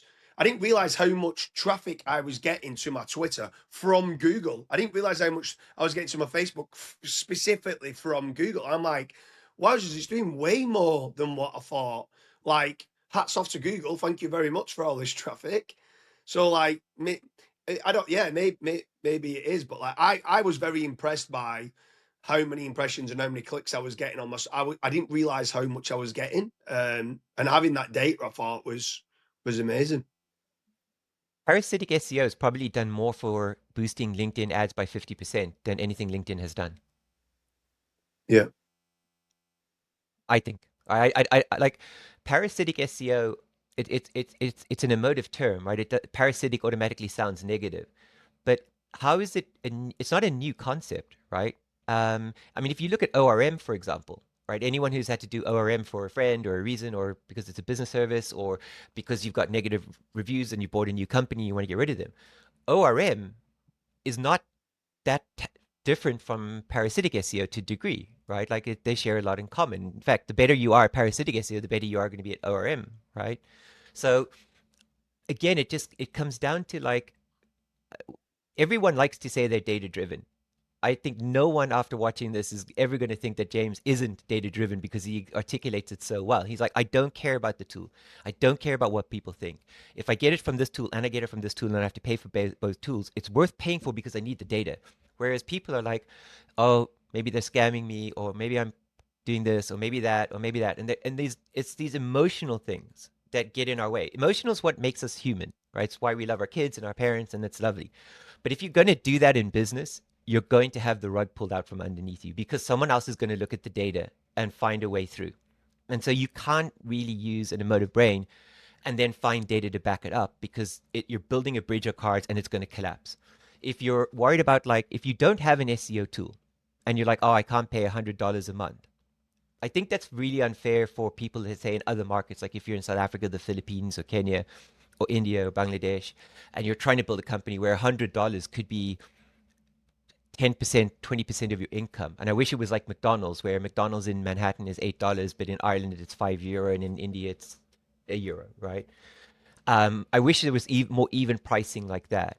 But you do need tools, but you also need to know why you're using the tool. And if you think that there's a best SEO tool, these tools don't go out and do SEO for you. These tools give you glimpses of data that you cannot get. You cannot go and scrape the web and collect all of these backlinks and all of these info. You need to buy that data from these companies. That's what they're selling. I don't think $100 a month is a scam. I understand it's expensive. It's more expensive if you don't know what you actually want from it and what you're going to do. Like you can't plug in your domain and it's SEO'd, and that it gives you all this advice. And if you just follow it blindly, you're going to rank. But I don't know how you could possibly cornerstone without it, except for stealing keywords from backlink shills. I don't know. Think on there, like a lot of the tools do like a 7-day or 14-day trial. The amount of work, if I worked on a single website, I could do some serious damage in 7 days. So like if you go and get a 7-day trial, literally that should be able to get you going, and you just cancel after the 7 days for now. If you are living in Bangladesh and you can't afford the $100, it's going to give you 100 pages to write, and the data you're going to get from the Google Search Console then to start expanding upon there is going to be huge. Like, so it Absolutely. should be able to then start self-earning and then being able to pay for it. You need the right tools for the job. You need to sharpen your saw. You can't do it with a blunt sword. Do you know what I mean? You need to, there's a classic saying, isn't there, with 7 Habits of Highly Effective People, and one of them sharpen the saw. Like, make certain you've got the right tools for the job, and you need it. Or if you can't afford it, go and get a job working for someone, work very hard, and ask in your spare time, could you use a couple of the tools? And like me as an entrepreneur and a business owner, if one of my employees said over a weekend I want to build out some of my own websites, I would encourage that, because I'd encourage them to learn on the job. They can use the tools. They're developing their own skills. Like, so anyone who's watching this who's employed, and if they say no, maybe you need a better employer, because I think a lot of them would say yes, or they'd want to at least know what you're doing, but then at least you can be learning on the job and using the right SEO tools to be able to take different websites onto the next level. I'd be surprised if, like, if a small company and the boss didn't give you the keys to their GoDaddy and said, go buy the domain name and show me on Monday what you did, right? That's a good boss. But I also think that, again, the way I see newbies learning SEO, maybe because I spend so much of my time answering, like, why won't my page index? And I'm so sick of people coming back with, oh, it's a 4x error. And I'm like, it's crawl. Let's get beyond this, right? Let's move along. And I just see people going, well, buying into the ideology, like, I need good content. SEMrush told me my content's good, I'm not ranking. And so it's kind of like you still need to know what the tools do and why you need them. That's the first part. And maybe you can get that. If you can't get that in the first 7 days, you're not ready for the tool. Yeah. But I think trying to help, let's actually reverse this. You said at this, we were talking about, say, certain SEOs that have worked in certain areas and they can't build a site.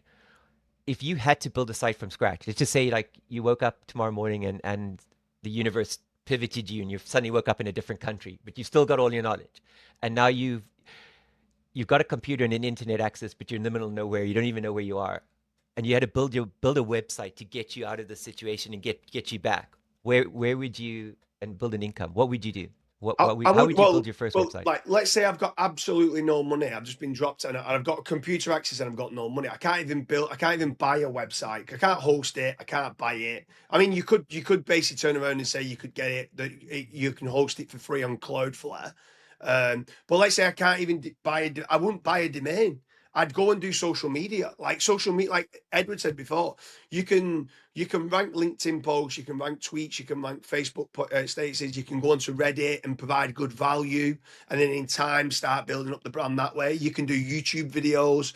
All these are free to play. So I'd just go and do that, and I'd go and start building up a network, and then I'd probably then start asking one or two people, do you want me to do this for you? And start earning $50 a month, and then that $50 I'd reinvest it, and then I'd buy a site, and then I'd use the 7-day free trial. And I do you know what? And it sounds daft, this. Part of me would love me to lose everything and start from scratch again.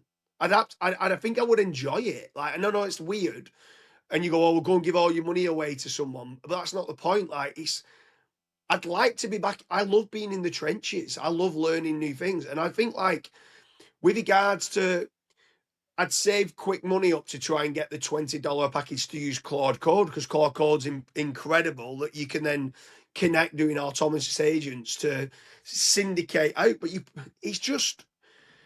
I think too many people procrastinate, and I just don't think they go and start doing things. And I think a lot of these people ask the question, and my issue is at times the same person comes back to you 12 months later asking you the exact same questions.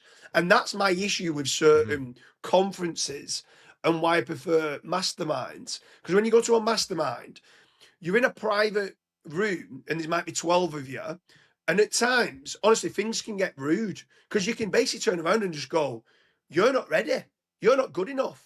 But you won't want to say it in a conference if they're up on stage or something, because you feel like you're calling them out. But in a private group, you can just be really honest and transparent and say, you need to go and get employed for 12 months because you're miles off. You're going to waste money and time, and you've got kids. Go and get a job, and go and find a job that might not be the best paying, but you've got a good employer where you're going to learn on the job, and go and work hard. So, but if I needed to, I'd say social media and parasite SEO to start with, until I started to earn some money. Reach out to loads of people. Is there anything I can do for you on, like, LinkedIn? Maybe giving them free videos, kind of jump on their podcast to try and build up my audience and try and provide value. I'm always about leading with value to start with. It's hard if I'm in Bangladesh just on the streets and I'm trying to sell something, then the people aren't going to buy from me. They don't know who I am. They don't know what I do. You've got to earn your stripes. That's what I would do anyway. I don't know what would you do? Radical candor, by the way, that was the word I was looking for. So when you're able to give that feedback and save people versus saying, well, you can do anything, and if you keep trying harder and harder, you'll get there. Sometimes you need to just be blunt, right, and say, like, you need to do this, and it's the advice you don't hear. I used to have a Blogspot domain, and one of my employees said, like, we have to get rid of it. We have to replace it with WordPress and put it on as the worst thing we did at the time. But I could rank, like, people would give me key phrases on a Friday night on Twitter, and I would rank for it, and people go, like, rank for lawyer in New York City, and I would try to do it in like 15 minutes, and I did it on a Blogspot domain, and I just used to love it. I'd come back from dinner with the wife, and we'd be watching TV. I'm like, God, give me something, and I'd be sitting in Limerick, and I'd be like, all right, I'm going to do it. I'm going to rank for lawyer in New York City, and I'd be able to do it. And I don't know if that's because, like, you're from an Irish IP and it sort of like stacks it, but most of my friends on Twitter were from Ireland.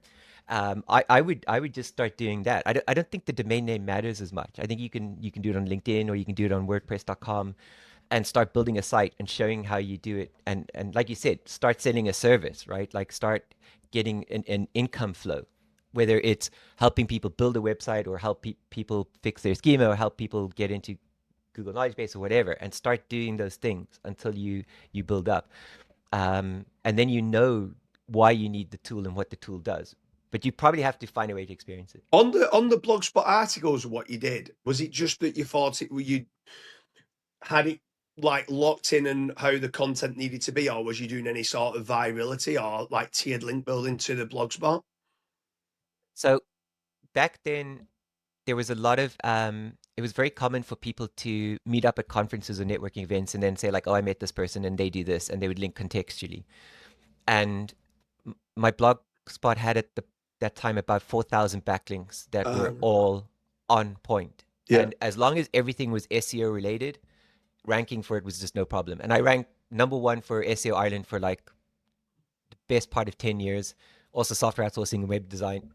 And also I think I was third in the UK for a small point of time. I actually met someone who had a company down in Cork, but a big company, like 50 people. And I met him in New York, and he was like, we tried so hard to outrank you and we hated you for doing it on a Blogspot domain. But like I said, I just knew the what I could and couldn't rank for. I knew I couldn't rank for like freight container, right? So I wasn't going to try that. But I knew the bounds of which I could rank for, and it was just like a fun game, and it got me so much referral business that it was crazy.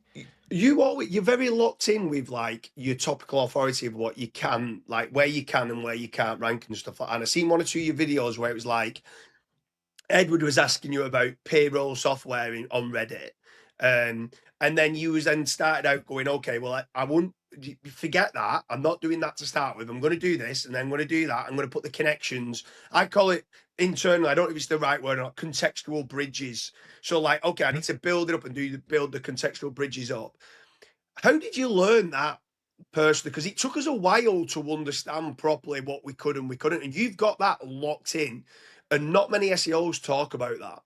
No. It took me a while too. What I started to trying to figure out, the very first SEO, that very first thing that we realized was it was a site called Microsoft B Central. And it started off as $50 a year, and you would pay and you could build a profile, and they gave you 16 links, and they were all follow links. And we would just ask our clients for 15 keywords and just put the 15 keywords in, and they would just all automatically rank. And it was amazing. It was like free money. And then eventually started to realize we would write a blog post about these things, then write about a blog post about this, and we just have 0 rank. And then we realized that there are some phrases that you get a higher relevancy score. That actually took longer to realize.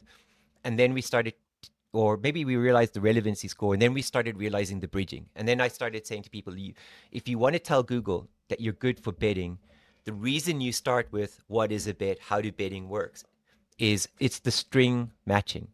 And so I saw so many similarities between how ads worked and how Google worked, right? Like this keyword if it's 4 words, but 3 of them match the keyword, the slug, the domain name, quality score went up. They didn't match, it went down. And then I noticed the exact same thing in ads all the time. And then I realized what they were doing is they were connecting similarity between words. So car headlights has nothing to do with BMW brights. They're not related. Or maybe there's now a semantic engine that maybe can tie them together, but they're generally not related. And once I started to realize just again how simple it is, and that's how I start all of my SEO projects. I go like, I think we need to just step down and realize it's simple. And one of the reasons I do that is I don't like magic in the system. I like questions. I like unknowns that we have to uncover, but I want to know that we can uncover it. I don't want to believe that there's a unicorn in the middle there. And I know it's not. And I think that's one of the things that Matt Cutts did. And so I want to believe that there's a way to get there. And so looking at the string comparisons, I just realized this is how it works. It's literally these 3 words match that. That's an outlier. That's 100%. This will lift that. And then that's how I got locked into it. And we use the same word, topical bridging. I kind of see like these islands, and we're literally building bridges to them. And if this is too far, it falls down, then we've got to go to the side and go around it. But that's exactly, you've nailed it. Like, I think we're the same SEO now. Like, I realized that. Yeah. So on contextual bridging, there's a few different, like, I think it was back in 2017, Chris Carter did something on SEO Avalanche, and he was like talking about moving through your traffic tiers. But then it was like semantically connecting things together. Okay, how it's fine saying just move through your traffic tiers. Okay, I've got 200 searches now coming through. Like, does that mean I can go after 250 searches a month?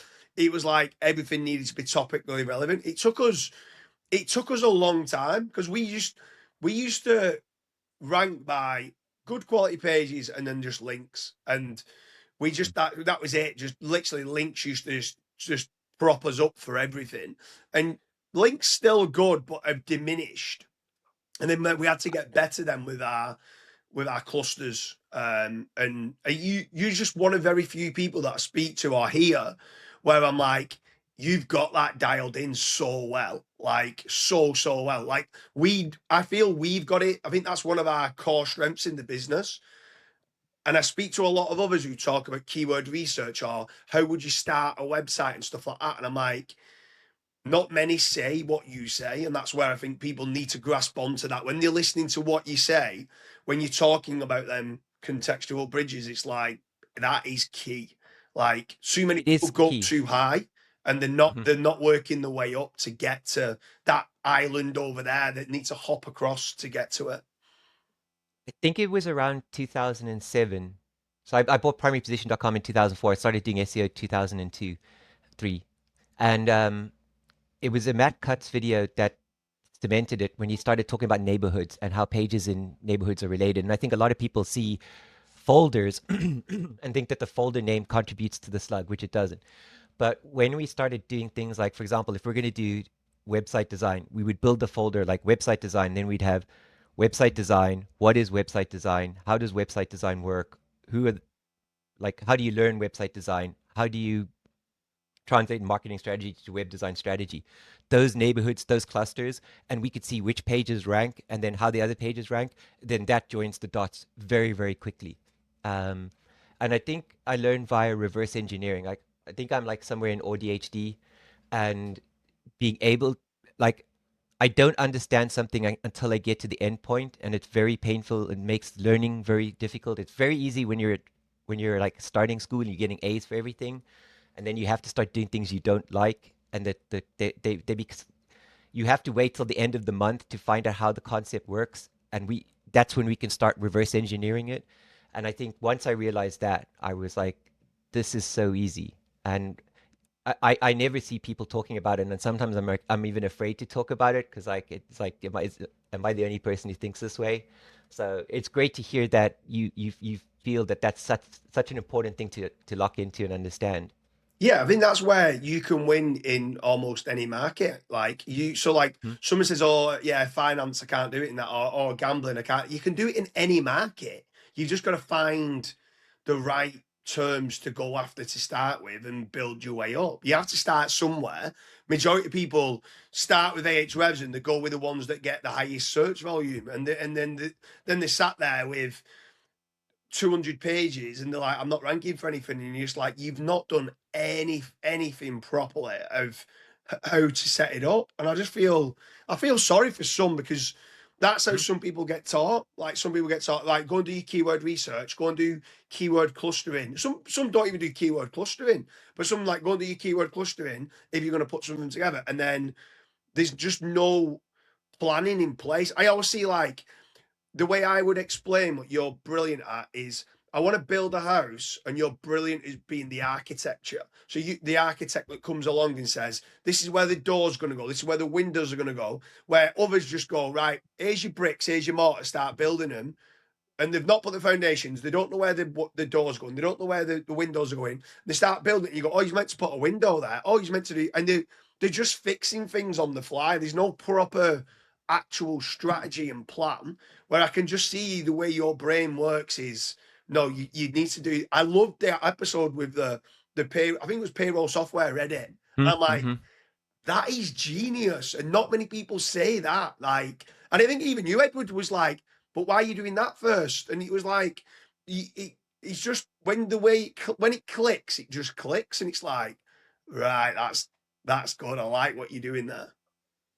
I was wondering if anyone was going to pick up on that. And then when Ed was asking me, I was like, oh, this is going to sound so silly. And I was like, I wonder how many people will actually tweak that is actually cornerstoning. That is how you build up, and that's how you get it.